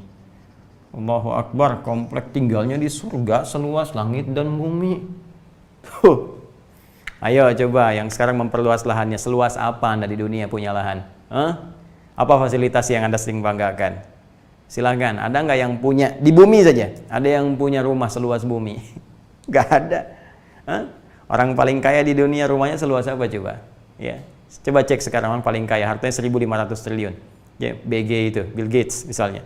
istrinya Melinda Gates, punya beberapa anaknya kemudian. Silahkan cek rumah mewahnya. Atau yang lain-lain, silahkan bandingkan. Untuk sekedar kita cari perbandingan. Dicek silahkan. Ya, ada nggak sekaya-kayanya orang bisa punya aset sedunia, semuka bumi? Tidak ada. Ya, tapi janji ini sangat luar biasa. Saya sering katakan Allah kalau sudah berjanji pasti menepati. Itu ada kaidah di Quran surah ketiga ayat 9. Ya, innallaha la yukhliful mi'ad. Sungguh Allah kalau sudah berjanji pasti akan ditepati, tidak akan pernah menyalahi janjinya. Beda dengan manusia. Ya, kau yang memulai, kau yang mengakhiri. Kau yang berjanji, kau yang mengingkari. Allah tidak. Tidak. Allah berjanji pasti ditepati. Orang-orang yang mau beramal dengan amalan tertentu, kata Allah, aku akan berikan fasilitas baginya saat pulang kepadaku di akhirat dengan tempat seluas langit dan bumi. Silahkan. Mau olahraga, bebas. Mau lari, silahkan sampai ujungnya. Mau koprol, mau maraton, lebar, seluas langit dan bumi. Silahkan. Luas. Disediakan untuk siapa? Wa'iddat lil muttaqin. Aku sediakan bagi orang-orang yang takwa. Nih, lil muttaqin. Lagi-lagi, kembali ke Al-Baqarah ayat kedua. Dzalikal kitabu la raiba fi hudal lil muttaqin. Tuh. Al-Baqarah ayat 2, Allah berikan keutamaan spesial bagi orang-orang takwa. Ini amalannya. Di antara orang takwa ini, ada yang mengupgrade sampai tingkat yang ketiga, amalan harta benda. Bagaimana tempat kembalinya? Wa'iddat lil muttaqin. Disediakan saat di akhirat surganya seluas langit dan bumi. Apa amalan saat di dunianya? Ayat 134, alladzina yunfiqun. Alladzina yunfiquna fis sarai wad dharra. Bandingkan dengan Al-Baqarah ayat 3, alladzina yu'minuna bil ghaib wa yuqimuna sholata wa mimma razaqnahum yunfiqun. Al-Baqarah ayat 3, yunfiqun. Ali Imran 134, alladzina yunfiqun. Orang-orang yang senang infak. Menggunakan alladzina, terbuka. Saya telah terangkan dengan total. Alladzina disebutkan 1080 kali dalam Al-Qur'an. Sifatnya umum, terbuka luas. Karena itu Allah membuka setiap kesempatan ini bagi siapapun yang pengen. Besar, kecil, tua, muda, laki-laki, perempuan, bebas. Silahkan, kata Allah terbuka. Yang pengen, silahkan. Mumpung masih hidup. Kalau sudah wafat, tidak ada peluangnya. Sampai mereka mengatakan, fa'asaddaqa wa aqum minas shalihin. Beri kesempatan untuk infak, ya Allah. Beri kesempatan. Sekejap saja. Maka kalau saya bangun sedikit, saya infakkan semua harta saya untuk mendapatkan ini semua. Ya.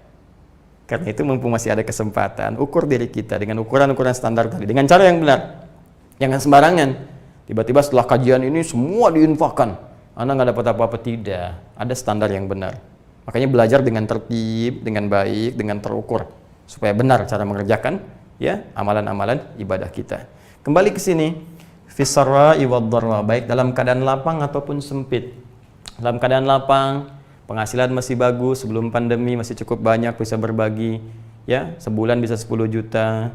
Dharra sempit sekarang, jangankan untuk keluar pada orang, untuk kebutuhan pribadi masih ditata-tata. Tapi Masya Allah, di rumah ada mangga 3, 1 masih bisa dibagi. Kan? Tidak harus berupa uang. Saya sering katakan dari awal, infak itu adalah berbagi kasih dengan materi. Jangan selalu dipahami dengan uang. Lihat aset Anda, pakaian Anda, buka sih lemari pakaian Anda berapa. Ya? Anda mungkin untuk makan cukup. Orang lain tuh untuk makan mungkin susah. Kenapa nggak Anda buka pakaian Anda? Bisa diinfakkan ke mereka. Mereka mungkin bisa jual. Dari situ ada ya yang bisa digunakan untuk beli makanan. Atau sebagian bisa digunakan. Atau Anda bisa berbagi makanan.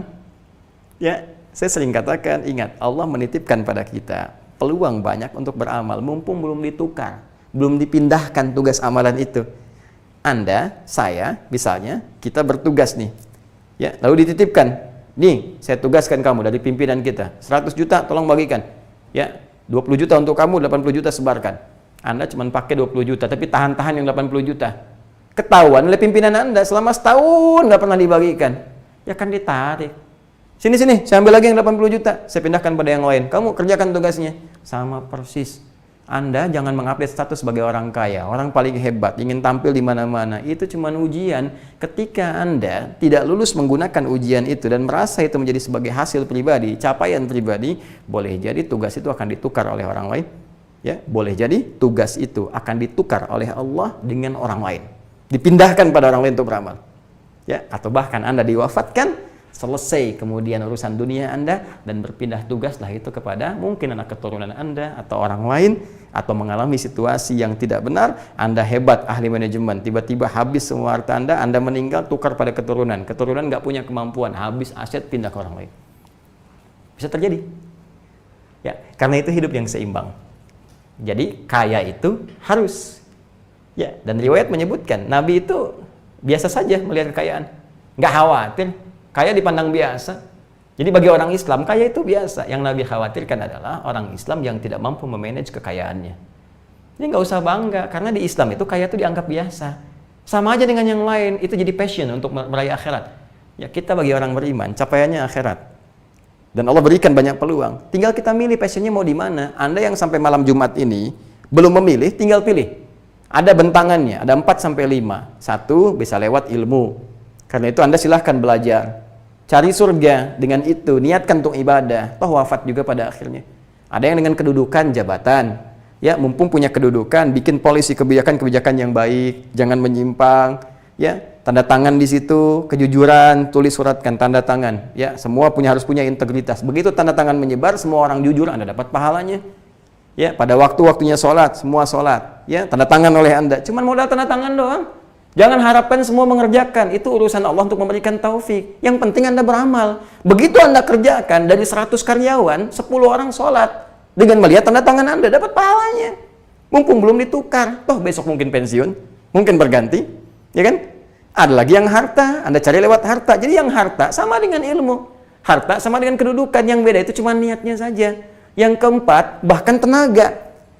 Ya, karena merasa sadar rezeki Allah telah tetapkan. Yang penting saya bekerja sedikit, hidup dengan tenaga saya beramal. Ada yang ngabdi di masjid, ada yang tugasnya azan. Yang penting saya bisa ke surga, hidupnya nggak usah susah, begini aja, yang penting rezeki tetap. Jadi cara pandang ini akan mengubah persepsi kita pada kehidupan dunia, capaian kepada akhirat, target jelas di kehidupan nyaman. Jadi orang yang berusaha bekerja dengan tenaga untuk mendapatkan akhirat, dia tidak akan pernah merasa iri pada orang yang berjuang lewat harta. Nggak akan ngaruh, mau kaya aja silahkan. Toh saya cukup dengan yang ini, ya mau tinggi aja silakan. Kedudukan kalau bisa yang tinggi silakan supaya bikin kebijakan yang baik. Dia nggak akan mengeluh, nggak akan iri. Yang punya ilmu silakan beramal dengan ilmunya. Itu yang ditunjukkan lewat kehidupan masa lalu. Makanya zaman Nabi itu luar biasa kalau kita mau gali sejarah. Coba belajar sirah dengan benar. Ada yang kaya seperti Uthman, seperti Abdurrahman bin Auf, seperti Abu Bakar. Ada yang punya ilmu seperti Ali bin Abi Thalib. Ada yang dengan kedudukan seperti Amr bin As. Ada yang dengan tenaga seperti Bilal. Saya pernah ingin ya selalu memberikan pertanyaan kepada teman-teman. Pernah nggak ada keributan antar sahabat gara-gara status sosial? Apakah Ali pernah mengeluhkan kekayaan Abdurrahman bin Auf? Tidak. Apakah Abdurrahman bin Auf pernah menyoal kepintaran Ali? Tidak. Radhiyallahu ta'ala anhum jami'an. Apakah ada yang pernah mencela Bilal dengan harta yang sangat terbatas? Tidak. Karena Bilal merasa dirinya kaya, sudah bebas sekarang dengan tenaga saja. Bilal itu azan, Allahu Akbar, Allahu Akbar. Begitu selesai azan, Nabi komen, kata Nabi, aku dengar suara terumpahmu di surga. Aku dengar suara terumpahmu, kaki langkahmu itu di surga. Bilal nyimpulin, azan aja bisa masuk surga, ngapain saya seperti Abdurrahman bin Auf? Makanya pesennya di situ saja, udah saya dengan tenaga aja. Kalau mau kaya gampang, sepeninggal Nabi banyak diburu sahabat. Bilal kalau mau kaya gampang, bawa status sahabat kemana-mana. Sahabat, dapat sumbangan, dapat macam-macam, dapat status. Mungkin kalau sekarang diangkat jadi komisaris utama, jadi direktur ini itu. Tapi memilih untuk menepi, supaya tidak kehilangan status akhirat yang telah diraih panjang. Dan tertukar dengan urusan dunia yang tidak seberapa. Gitu. Jadi kalau cara berpikir kita begini, menjalani hidup tuh enak gitu. Ini jadi beban ini karena apa? Karena level ini belum terlewati dengan maksimal. Dan ketika mendapatkan sesuatu pun jadi salah arah. Akhirnya apa yang terjadi? Harta yang tadinya tujuan untuk ibadah, goalnya jadi salah. Jadi untuk pamer, jadi untuk rebutan. Karena pamer, setan datang pada orang lain. Lihat berupa peluang. Ini nih, bisikin setan kepada yang lain. Rampok rumahnya. Ya kan? Tibalah kemudian perampok, begal, jadi pembegal, jadi macam-macam. Jadi status sosial pun akan berdampak. Akhirnya kehidupan, ya bermasyarakat, kehidupan berbangsa, kehidupan negara, jadi tidak stabil. Jelas sampai sini? Nah, karena itu, kalau kita ingin mewujudkan ini semua, maka ayatnya indah, dibuka di awal ayat 133 itu supaya kita berkontemplasi dulu, merenung, istighfar dulu. Lihat kalimatnya, wasari'u ila maghfiratin min rabbikum Wasari'u ila maghfirah. Bergegaslah Anda. Lekas. Bergegas, segera. Gaspol. Bergegaslah, segeralah. Ya. Ila maghfirah. Ya, ila maghfiratin mir rabbikum. Untuk meraih ampunan Rabbmu. Tuh lihat. Ayatnya ayat untuk mengupgrade jadi takwa. Amalan pertamanya infak. Ya, kok bisa pembukanya diminta untuk meraih ampunan? Bagaimana cara meraih ampunan yang paling mudah? Istighfar, ya kan? Istighfar tuh minta maghfirah, istighfara minta maghfirah. Maghfirah itu ampunan. Ya ghafara yaghfiru ghufran wa maghfiratan. Ya, pemberian ampunan dari Allah disebut maghfirah. Ya, lailah maghfirah, malam yang penuh dengan ampunan. Ya. Baik. Fokus ke sini. Cara mendapatkannya, ya ini akar katanya dari ghafara. Kalau ingin minta ditambah ista ilmu sharafnya, ya istaf'ala yastaf'ilu itu derivasi tasrifnya jadi istighfara. Istighfara sifatnya disebut dengan istighfar. Istighfar itu paling mudah untuk minta ampun. Nah, istighfar itu minta ampun. Minta ampun itu ya berarti kan konotasinya ada sesuatu yang harus diampuni. Yang harus diampuni itu berarti ada yang salah dan punya kandungan dosa di dalamnya. Jadi ada salah yang belum tentu ada dosanya. Nah, itu minta maaf, ya. Salah yang belum tentu ada dosa. Misal begini, salat subuh itu 4.35 misal di Bekasi. Terus Anda bangun jam 5:34. Ya, 4.35 subuh, 4.35. Anda bangun 5.34. Tuh, baru bangun nih, belum sholat. Salah tidak? Salah. Dosa tidak? Belum tentu. Mungkin karena kelelahan, ya malamnya tahajud terlampau khusyuk, terus capek ketiduran bangun 5.34. Ya, salah, memang salah. Dosa enggak? Belum tentu, karena enggak pernah ada niat untuk menunda. Jadi kesalahan yang belum tentu mengandung dosa itu khata. Ya, itu umum, masih konteks umum khata tuh, ya. Baik, berbuat salah akhta. Jelas? Saya salah akhta tuh, kami salah akhtana. Maka kita minta Allah untuk memaafkan kesalahan. Ya, salah dimaafkan. Pemaaf, sifat Allah punya sifat memaafkan namanya al-afu. Al-afu. Maka muncul di ujung ayat Al-Baqarah itu, ya, Al-Baqarah ayat 286. Rabbana la tu'akhidna in nasina au akhtana. Ya kan? Nah, kemudian di penutupnya wa'fu anna, al-afu dipasangkan dengan khata.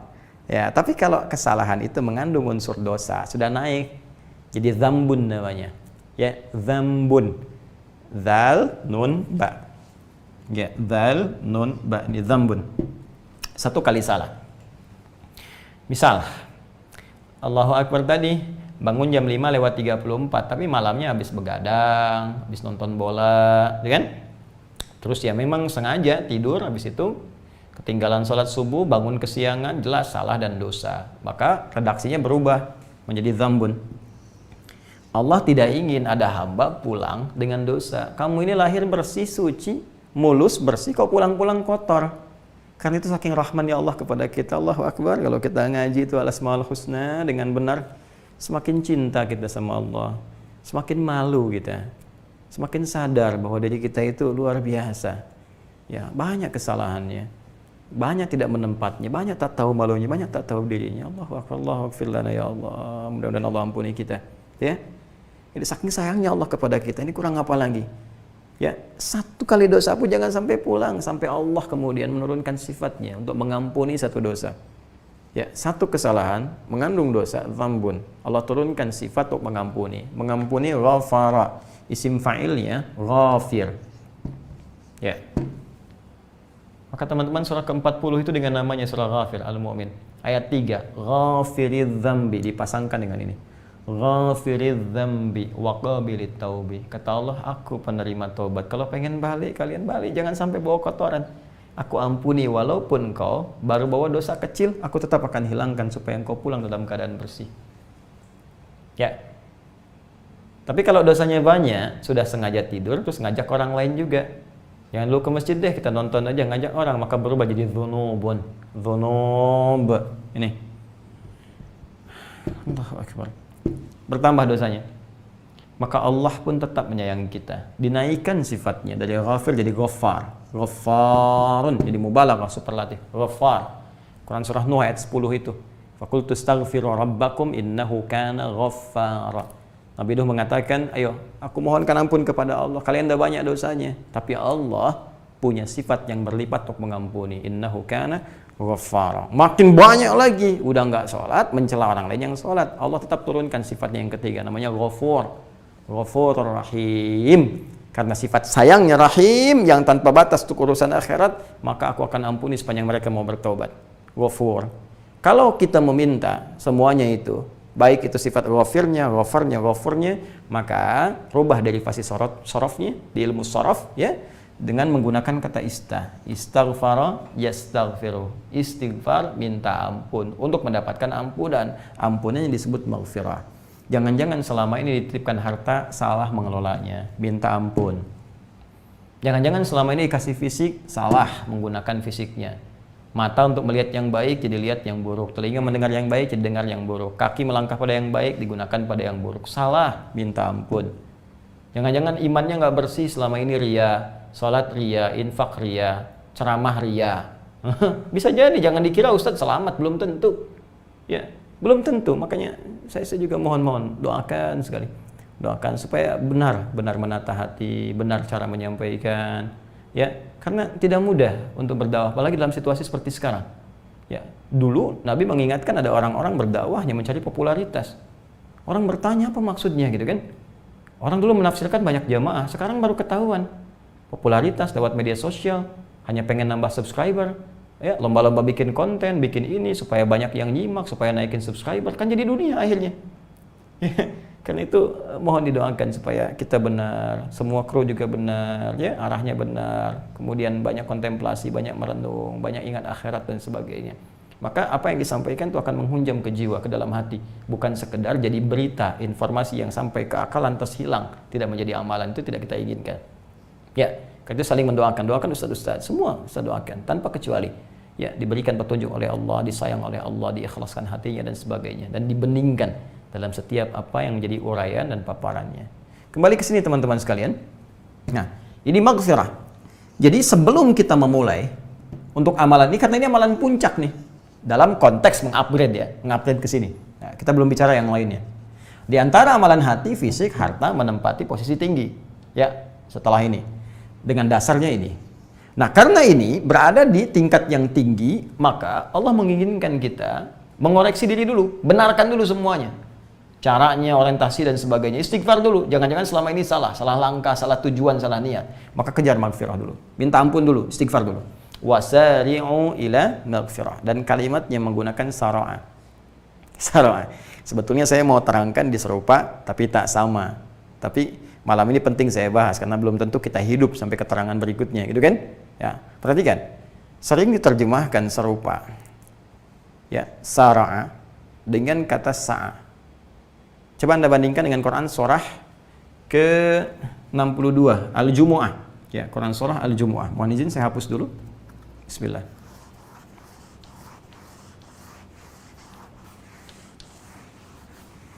Bandingkan Quran surah Ali Imran. Saya tuliskan nama suratnya saja, ayat 133 dengan Quran surah Al-Jumu'ah. Besok ya, ayat yang ke-9, paling kiri sebelah atas. Yang ini pertama di kanan sebelah atas, di kiri paling atas. Mohon izin ya supaya cepat saja. Saya tidak bermaksud menyampaikan apapun atau mengesankan bahwa tahu nomornya, tidak. Ini untuk mempercepat supaya yang nyari-nyari mudah menemukan. Lihat sini. Yang ini wasari'u ila maghfirati min rabbikum. Ila maghfiratim min rabbikum. Yang ini Al-Jumu'ah ayat 9. Ya ayyuhalladzina amanu idza nudiya lis-salati min yaumil jumu'ati fas'au ila dzikrillah. Fas'au ila dzikrillah. Wa dzaril bai'. Lihat sini, yang ini wasari'u, yang ini fas'au. Diksinya beda kan? Coba lihat, bacaannya aja beda. Satu, wasari'u. Dua, fas'au. Udah beda. Tapi menariknya di mushaf terjemahnya sama. Bersegeralah. Hai orang-orang beriman, ya ayyuhalladzina amanu idza nudiya lis-salati min yaumil jumu'ati, jika telah tiba seruan menunaikan salat Jumat, fas'au, maka bergegaslah. Segeralah, cepatlah ila dzikrillah, untuk mengingat Allah. Siap-siap menunaikan salat Jumat. Yang ini wasari'u, dan bersegeralah. Ini bersegera, ini bersegera. Sekarang kalau katanya berbeda, kenapa terjemahannya sama? Kalau terjemahannya sama, kenapa katanya beda? Perhatikan sini teman-teman. Inilah pentingnya kita memahami kedalaman dalam gramatikal bahasa Arab, sehingga kita bisa selain meningkatkan keyakinan kepada Allah bahwa Al-Quran itu benar berupa firman Allah, bukan karya manusia, bukan buatan manusia, sekaligus kita bisa mendalami wawasan Al-Quran yang luar biasa luasnya, dan indah kita mendapatkan hikmahnya. Perhatikan baik-baik. Sara'a itu sifat bersegera tanpa perlu menggunakan banyak persiapan. Bahkan kalau bisa, nggak usah banyak mikir, langsung kerjakan. Karena itu kalau orang sekarang memerintah, pengen cepat-cepat dikerjakan, ya jangan kerjakan ini dulu, itu dulu, cepat sekarang. Maka orang Arab akan mengatakan, surah ya gulam. Ya. Nah, cepat kerjakan. Ya akhi surah. Ya, sedang ngapain sih? Ya, bapaknya mengatakan, ya itu bilal madrasah. Ya Abi, pergi ke sekolah. Siapa? Tapi masih kerjakan ini, kerjakan itu. Bapaknya berkata, surah ya gulam. Ya bni surah. Anakku cepat sana, ngerjain apa lagi sih? Nah, jadi sur'a, sara'a, yasra'u, sari, sara'a, yusari'u, sari'u. Akar utamanya dari kata sara'a. Ya, dari kata sara'a begini. Sara'a yasra'u, ya sur'atan sifatnya, isra' kata perintahnya, tambah alif, ya mufa'alah menjadi sara'a yusari'u. Artinya sifat bergegas dengan tanpa diiringi persiapan-persiapan macam-macam lagi. Artinya sifat menuntut kesegeraan dengan cepat. Sebaliknya, is'au dari kata sa'a yas'a, is'a ini menunjukkan sifat bersegera, bergegas, tapi masih memungkinkan kita menyiapkan diri dengan sempurna untuk mengerjakan apa yang ingin dilakukan. Ya, kalau yang ini masih ada persiapan, bersegera tapi siap-siap dulu. Ya, makanya kesiapannya itu disampaikan dalam jangka waktu yang masih ada jeda cukup panjang. Ya, lihat baik-baik. Indah sekali. Ketika ayat ini turun, fas'au ila dzikrillah, cepat-cepat kamu merespon seruan Allah untuk menunaikan sholat Jumat. Tapi bagaimana petunjuk Nabi mengerjakannya? Hei, bukan berarti menunggu sampai adzan tiba kamu berangkat. Kata Nabi, mandi dulu, pakai wewangian, kejar saf pertama sebelum khatib naik. Bisa nggak kebayang teman-teman sekalian? Adzan zuhurnya misal 11.44, ya, terus Anda mesti mandi dulu, sunnah muakkadahnya, pakai wangian dulu. Kira-kira jam berapa Anda siap-siapnya? Minimal kan jam 11. Bisa mandi, pakai wangian, datang lebih awal, tahiyatul masjid. Jumatnya belum mulai. Ya. Jadi jangan diartikan tunggu adzan baru datang, tidak. Ada persiapan di sini, itulah keindahannya. Jadi sebelum menunaikan sholat Jumat, karena ini luar biasa, ada jedanya, ada persiapannya, bahkan kalau perlu rencanakan sepekan sebelumnya. Jumat besok akan ada tanggal sekian, saya siap-siap, baju disiapkan, gantungkan, istri sudah menyiapkan setrika, siapkan wewangiannya. Ya, sebelum Jumat, bikin alarm, sampaikan pada suaminya, sayang, bentar lagi Jumat, hari baik, papa perwakilan keluarga ke masjid ya pak, baju udah siap, parfum siap, semuanya. Tolong pak, nanti saat khatib duduk di antara dua khutbah, berdoa ya pak, untuk keluarga kita, semoga Allah berkahi, semua rezekinya halal, kita diberikan kemudahan dalam situasi yang kita alami saat ini, kita dikumpulkan lagi di surga, keluarga kita didamaikan, hidup nyaman, mama dan keluarga, titip ya pak ya, semuanya kita saling mendoakan. Indah. Coba selama ini apa yang dikerjakan dalam Jumat? Pasau. Tapi kalau mau tobat, gak usah banyak persiapan. Apalagi yang salahnya siang, merencanakan malam. Ya belum tentu nyampe, Joni. Anda salah siang, pengen tobat saat tahajud. Begitu asar meninggal, kapan tobatnya? Anda salah malam, salahnya ba'da isya. Rencana pengen tobat, nantilah menjelang subuh. Begitu tidur, gak bangun lagi. Gak nyampe. Karena itu kaidah mengevaluasi diri. Gak usah tunggu banyak waktu. Begitu merasa salah, terfikir salah, seketika istighfar. Makanya dalam episode kehidupan manusia itu pasti akan ada lintasan-lintasan takwa itu yang akan melewati nafsu dan mengingatkan karena kita pernah berbuat salah. Kalau nggak percaya silakan. Tiba-tiba lagi sendirian, pernah ingat salah. Nah itu anugerah Allah. Begitu diingatkan seketika istighfar. Dan dalam kesendirian Anda ketika Anda minta ampun, ya Allah, saya pernah salah dulu ya Allah. Saya pernah mencela si fulan, saya pernah menghujat si fulan, saya pernah berbuat maksiat, saya pernah begini. Dalam kesendirian ketika Anda tertidur, malam-malam bangun ingat itu. Menangis Anda, itu jelas sudah selesai. Selesai riwayatnya, diampuni dosa-dosa yang ditangisi itu oleh Allah Subhanahu wa taala. Maka dari itu, sebelum kita memulai beramal, berharap dapat surga yang dijanjikan tadi, wa jannatin arduhas samawati wal ard, berharap mendapatkan surga, bergegas. Itu Allah yang motivasi loh. Cepat supaya kamu pulang nanti bagus. Pulangnya enak, pulangnya bersih. Kamu akan meninggal kok. Kalau bahasa halusnya begitu. Ya Allah kasih kabar ke kita, cepat bersihkan diri. Bersihkan keadaan kamu nanti akan meninggal. Ya, siap-siap dulu, nanti di akhirat ada begini. Buktinya telah banyak kok. Kalau nggak percaya, coba lihat sekitaran kita. Kan banyak yang meninggal. Bahkan Anda yang nyolatin duluan. Bahkan Anda yang mengantar ke alam kubur. Besok-besok kan bisa jadi Anda. Ya, bisa jadi kita. Saya, Anda, kita. Bisa pulang. Kalau Allah sudah tampakkan dalam kehidupan dunia, belum yakin juga. Mau sampai kapan kita merasa yakin? Karena itu kata Allah, cepat siap-siap. Ya aku siapkan ini. Kalau nggak percaya, ya kamu kerjakan aja dulu. Kerjakan dulu. Toh nanti nggak ada ruginya ketika pulang kamu lihat juga. Nggak ada ruginya ya kan? Semua akan pulang. Semua akan kembali. Dan di situ kita akan dihisab oleh Allah Subhanahu wa taala. Kalau kita sudah mengevaluasi diri, malam-malam ini kita lihat. Coba malam ini kita merenung ya. Ajak keluarga, dudukan dengan baik supaya teratur ya, supaya benar, teratur, ngobrol. Ma, Pa, berapa banyak sih aset kita selama ini? Terus luruskan cara berpikirnya, bikin kurikulum kehidupan. Kita ini nanti kalau pulang ingin mendapatkan surga rahmat Allah. Caranya mau seperti apa? Papa coba dilihat, Pak, titipan Allah apa nih ke Papa? Oh, ternyata Papa kedudukan, Pak. Iya, Pak, kita manfaatkan kedudukan Papa supaya benar, supaya Allah ridha. Toh satu saat bisa berganti kedudukan ini. Toh kita lihat orang-orang yang punya jabatan pada akhirnya mereka selesai juga, kemudian berganti, kemudian hilang kewibawaan yang selama ini dititipkan. Pak, tolong Pak bikin kebijakan yang baik. Ya, Mama ridha, kalaupun belum bawa apa-apa ke rumah, nggak apa-apa. Yang penting Allah senang dengan kita. Tuh. Apa ternyata aset kita banyak nih Pak, begini-begini. Ya, toh di alam kubur juga nggak semuanya kita pakai, Pak. Hanya 2 meter, 3 meter. Tapi kan dalamnya bisa luas sesuai amalan kita. Yang ada sekarang nggak akan dibawa. Coba kita ukur. Ada yang lewat ilmu, ada yang lewat, ya kalaupun dengan tenaga nggak apa-apa. Tapi semua keluarga dapat tarbiyah sehingga tuntutannya sama. Nah ini yang satu pengen tenaga, yang istri pengen kaya, yang nggak akan nyambung. Duduk dulu dua-duanya, pikirkan. Setelah itu istighfar. Setelah istighfar, yang akan muncul kelapangan hati.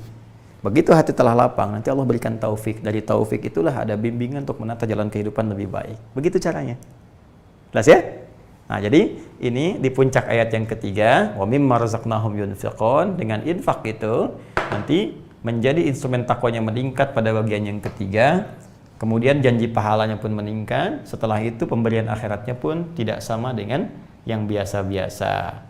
Nah, sekarang tinggal kita bikin kurikulumnya untuk kita persiapan demi amalan esok hari. Karena begini, kalau ilmu sudah disampaikan, maka amal berubah dari informasi menjadi tuntutan. Sebelum masuk ke tuntutan ada tantangan. Ditantang dulu tuh, mau mengupgrade gak level kita? Yuk kita naikkan. Bikin rencana. Siapkan dari sekarang, keluarkan ayat-ayatnya. Minimal nanti kita bisa mengamalkan infak ini, minimal capaian kita yang wajib dulu, bisa zakat dulu, kan? Dengan zakat nanti naik ke sedekah lebih luas lagi dan seterusnya. Jadi, ini bahasan pada penutup ayat yang ketiga. Alladzina yu'minuna bil ghaib, amalan hati, wa yuqimunas shalah, amalan fisik, wa mimma razaqnahum yunfiqun, dan amalan ke harta benda. Nah, sekarang kita ingin bertanya, ya Allah, saya pengen sholat dengan benar. Ya Allah, saya juga pengen infak, pengen beramal selama hidup, bisa beramal dengan harta, walaupun sebatas apa yang saya bisa dapatkan. Tapi saya pengen beramalnya tuh maksimal. Caranya bagaimana? Referensinya seperti apa? Tadi cuma nyampaikan, ya Allah begini saya pengen gitu. Ya Allah tolong berikan jalan pada kami. Bagaimana kami mendapatkan informasi ya? Ya pengen bekerjanya mudah, pengen seperti sahabat dulu. Walaupun ada perjuangan di awalnya, setelah itu bisa nikmat beribadah. Pengen seperti Utsman bin Affan, kaya tapi tiap malam tahajud, setiap hari bisa khatam Quran. Ya, kami pengen seperti itu. Bagaimana caranya ya Allah? Maka Kalau ingin seperti itu, mesti dinaikkan lagi, di-upgrade lagi instrumen takwanya pada bagian yang keempat. Dan ini puncaknya. Kalau yang keempat ini didapatkan, maka secara otomatis yang 1, 2, 3 akan mengikuti. Ya, saya ulang, kalau yang keempat ini bisa kita dapatkan, maka yang 1, 2, 3 itu akan ikut dengan sendirinya. Ya, maka yang keempat ini naik kemudian ayatnya menjadi ayat yang keempat. Kita bacakan. Walladzina yu'minuna bima unzila ilaik wa ma unzila min qablik wa bil akhirati hum yuqinun.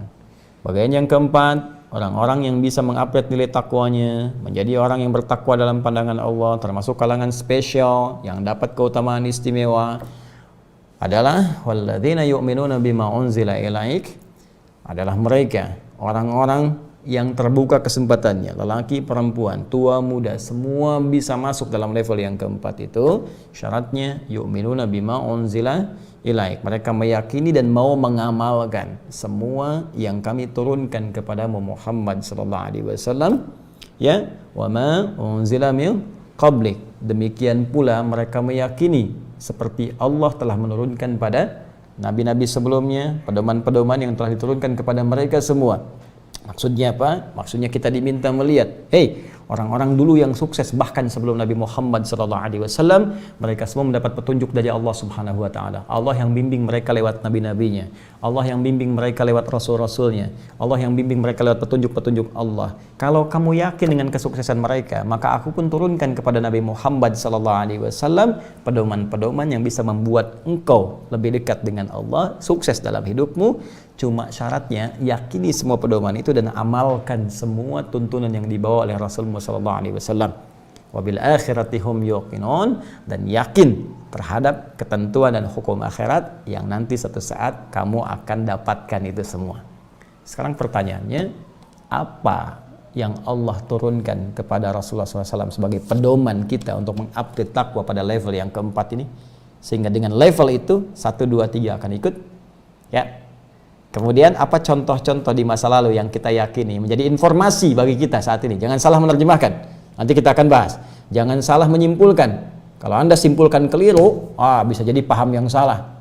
Seperti ada paham sekarang, oh ini ayatnya nih tentang pluralisme. Semua agama sama, menuju Tuhan yang sama, cuman caranya beda-beda. Itu agama rujak itu. Ya, itu keyakinan rujak dicampur-campur semuanya. Nah, itu keliru. Jangankan kita yang beriman, ya orang-orang di luar muslim, di luar mukmin saja menolak itu semua, apalagi kita yang beriman. Jadi kalau ada yang bicara seperti itu, Anda cukup tinggalkan saja, karena itu keyakinan baru, itu agama baru. Ya, tinggalkan itu, kembali kepada jalan yang benar supaya kita tidak salah menyimpulkan. Nah, karena itu sekarang muncul pertanyaannya bagaimana cara memahami ayat ini, ayat yang keempat, ya, bagaimana cara meyakini apa yang diturunkan Allah kepada Rasulullah, apa saja pedoman yang dimaksudkan, dan bagaimana cara menyingkapnya, memahaminya, mempelajarinya. Itu yang insya Allah pelan-pelan kita akan bahas di pertemuan berikutnya, ya. Jadi sabar ya, kita malam ini berusaha yang ini dulu, sehingga nanti tidak terlampau banyak kita gali, sehingga amalannya menjadi sedikit. Ya, ini panjang-panjang saya uraikan yang ini, terus saya lebarkan dengan yang ini. Panjang kali lebar kan sama dengan luas. Ya, terlampau luas nanti bingung mengamalkannya. Di malam ini kita cukup dulu upgrade sampai yang ketiga ini, siapkan kurikulum hidupnya. Selama sepekan kita uji. Begitu caranya, enak kan? Nah, ini sepekan nanti kita lihat capaiannya. Nah, setelah itu baru kita tambah lagi infonya dengan yang keempat, ya. Dari sini nanti baru kita teruskan kembali sehingga antara pelajaran dengan amalan itu menjadi seimbang. Insya Allah jeda dalam sepekan ini nanti ada program Sitama, serupa tapi tak sama. Itu pun insya Allah kalau kita dalami bisa bermanfaat. Ada nanti pertanda, pernah tahukah Anda? Besok insya Allah setiap jam 2, ya.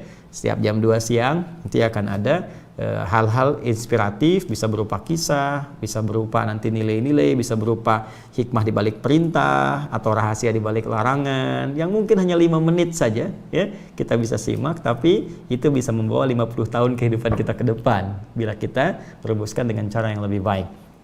Nah, teman-teman sekalian, mohon izin menyampaikan informasi sebelum saya akhiri. Saya mendapat banyak pertanyaan juga yang disampaikan.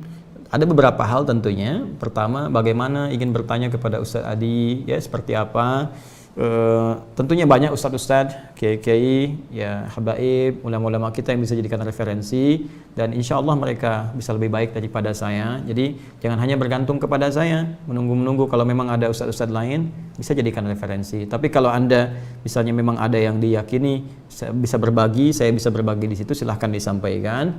Dan caranya supaya mudah, tidak harus dipaksakan datang, karena belum tentu saya ada di kantor di Quantum Akhyar, mungkin juga sedang beraktivitas. Kita insya Allah menghadirkan program baru, ya, kemarin tayang sekali, namanya Roti. Roti, nah ini menarik nih Roti ini. Jadi kami sedang ngambil program untuk pertanda, tiba-tiba tukang roti lewat, ya, roti, ya udah sekalian bikin program Roti. Roti, ngobrol dan tanya Ustadz Adi. Jadi nanti di program Roti ini insya Allah kita akan buka nanti kolom pertanyaan, ya. Jadi dikhususkan baik di IG, Instagram ataupun di YouTube. Nah, nanti teman-teman tinggal masukkan pertanyaan ke situ. Nah, nanti pertanyaan itu akan dihimpun oleh staf kami. Nanti di program Roti, ngobrol dan tanya Ustadz Adi akan disampaikan, lalu saya jawab lewat program itu. Insya Allah supaya nanti lebih terukur. Ya, mudah-mudahan tiap hari nanti bisa tayang sehingga pertanyaan-pertanyaan itu bisa cepat kemudian kita carikan solusi. Kalau tidak tahu saya akan katakan wallahu a'lam, ya. Jadi jangan sampai semua harus tahu gitu kan, enggak. Ya, tidak ya, Google saya bisa nanya gitu bagi kita, ya. Jadi teman-teman sekalian, nah di situ program Roti ngobrol bersama Ustadz Adi. Kemudian kita yang kedua ada ini mushaf update terakhir. Bersabar ya teman-teman sekalian, sabar sekali karena kami pun berusaha maksimal. Ya, saya terbiasa dengan riset. Jadi saya bukan orang yang menyampaikan sesuatu langsung kerjakan, tidak. Saya riset dulu. Riset dulu, ini nanti manfaatnya apa, apakah ada manfaat atau tidak, luas atau sempit, terbatas atau terbuka, gimana caranya. Jadi ini update dari percetakan. Ini insya Allah untuk cetak ini, ya dari semua, ini kan panjang ini teman-teman sekalian. Juz 1 sampai juz 30. Juz 1 aja ini seperti ini karena per lembar kita buat. Ya, per lembar dihimpun jadi begini, ya. Jadi eksklusif ininya.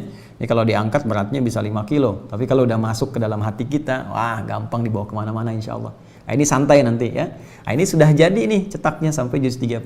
Tinggal perbanyak, kemudian finishing. Finishing yang butuh waktu. Insya Allah target kami, ini dalam waktu ke depan di bulan ini kita selesai nanti 2000 ya, doakan. Kemudian nanti selanjutnya 4.000 saja 4.000. Jadi nanti ada 10.000 tahap pertama kita selesaikan. Nah, nanti insya Allah di akhir bulan saya infokan. Ya, jadi bersabar. Ya, saya sering diperlihatkan oleh teman-teman atau saya lihat juga sendiri. Kapan Ustadz? Bagaimana cara dapatnya? Sebentar, tunggu dulu, sabar. Ya, nanti kita produksi dulu. Sudah ada, kami sampaikan. Dan saya sekali lagi berkomitmen. Saya tidak ingin Anda sekedar mendapatkan ini, tapi kami akan buat sebuah sistem yang dengan itu ya kita disupport untuk mau mengamalkan ya apa yang kita dapatkan ini nanti insya Allah.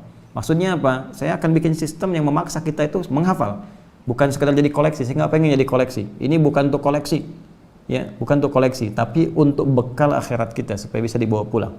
Jadi kami telah siapkan, ada tim teman-teman, ada 40 musyrif pembimbing, kita bikin sistem, ada teman-teman yang di bagian aplikasinya, teman-teman di bagian komputerisasinya, ada insya Allah kita siapkan, tempatnya juga kita siapkan khusus. Jadi nanti begitu ini dibagikan, teman-teman mendaftar, terus nanti ada formulir, nanti ada juga sistem pengawasannya, ya nanti saya launchingkan insya Allah, ya program terbukanya. Jadi semua nanti yang dapatkan ini masuk ke sistem kita. Nah, di situ nanti kemudian kita data, nanti ada jadwal setoran, jadwal tahsin, jadwal tajwid, ya. Dan ini insya Allah kita bisa berlangsung online. Jadi teman-teman dimanapun, begitu akan setoran nanti ada tuh, dan ada formnya, ya. Jadi kalau ada setoran sehari nggak setoran, nah itu nanti ada pengingat tuh, ya. Nanti ada form. Kenapa nggak setoran? Kalau perempuan misalnya datang bulan, checklist, nanti ada waktu lagi yang lain, karena ada target. Laki-laki nggak usah cari celah. Perempuan datang bulan, laki-laki datang matahari misalnya nggak ada. Pokoknya ada form. Jadi nanti targetnya selesai dalam setahun, kita ada target, nanti kita bimbing. Ini paling maksimal setahun setengah selesai 30 juz karena santai. Ya, kalau mau cepat 30 hari nanti ikut yang lain. Nanti form itu diatur selama 1,5 tahun. Ya, paling cepat setahun ada untuk percepatan. Selanjutnya nanti kalau bagus ada upgrade lagi untuk ke nomor. Jadi dari setoran itu akan disusun. Nanti saya tunjukkan ya. Karena ada buku penyerta dari sini. Setelah selesai baru kemudian nanti ada wisuda.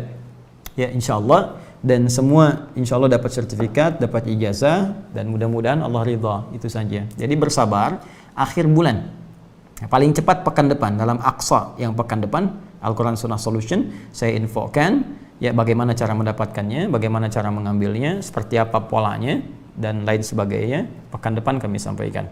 Jelas ya?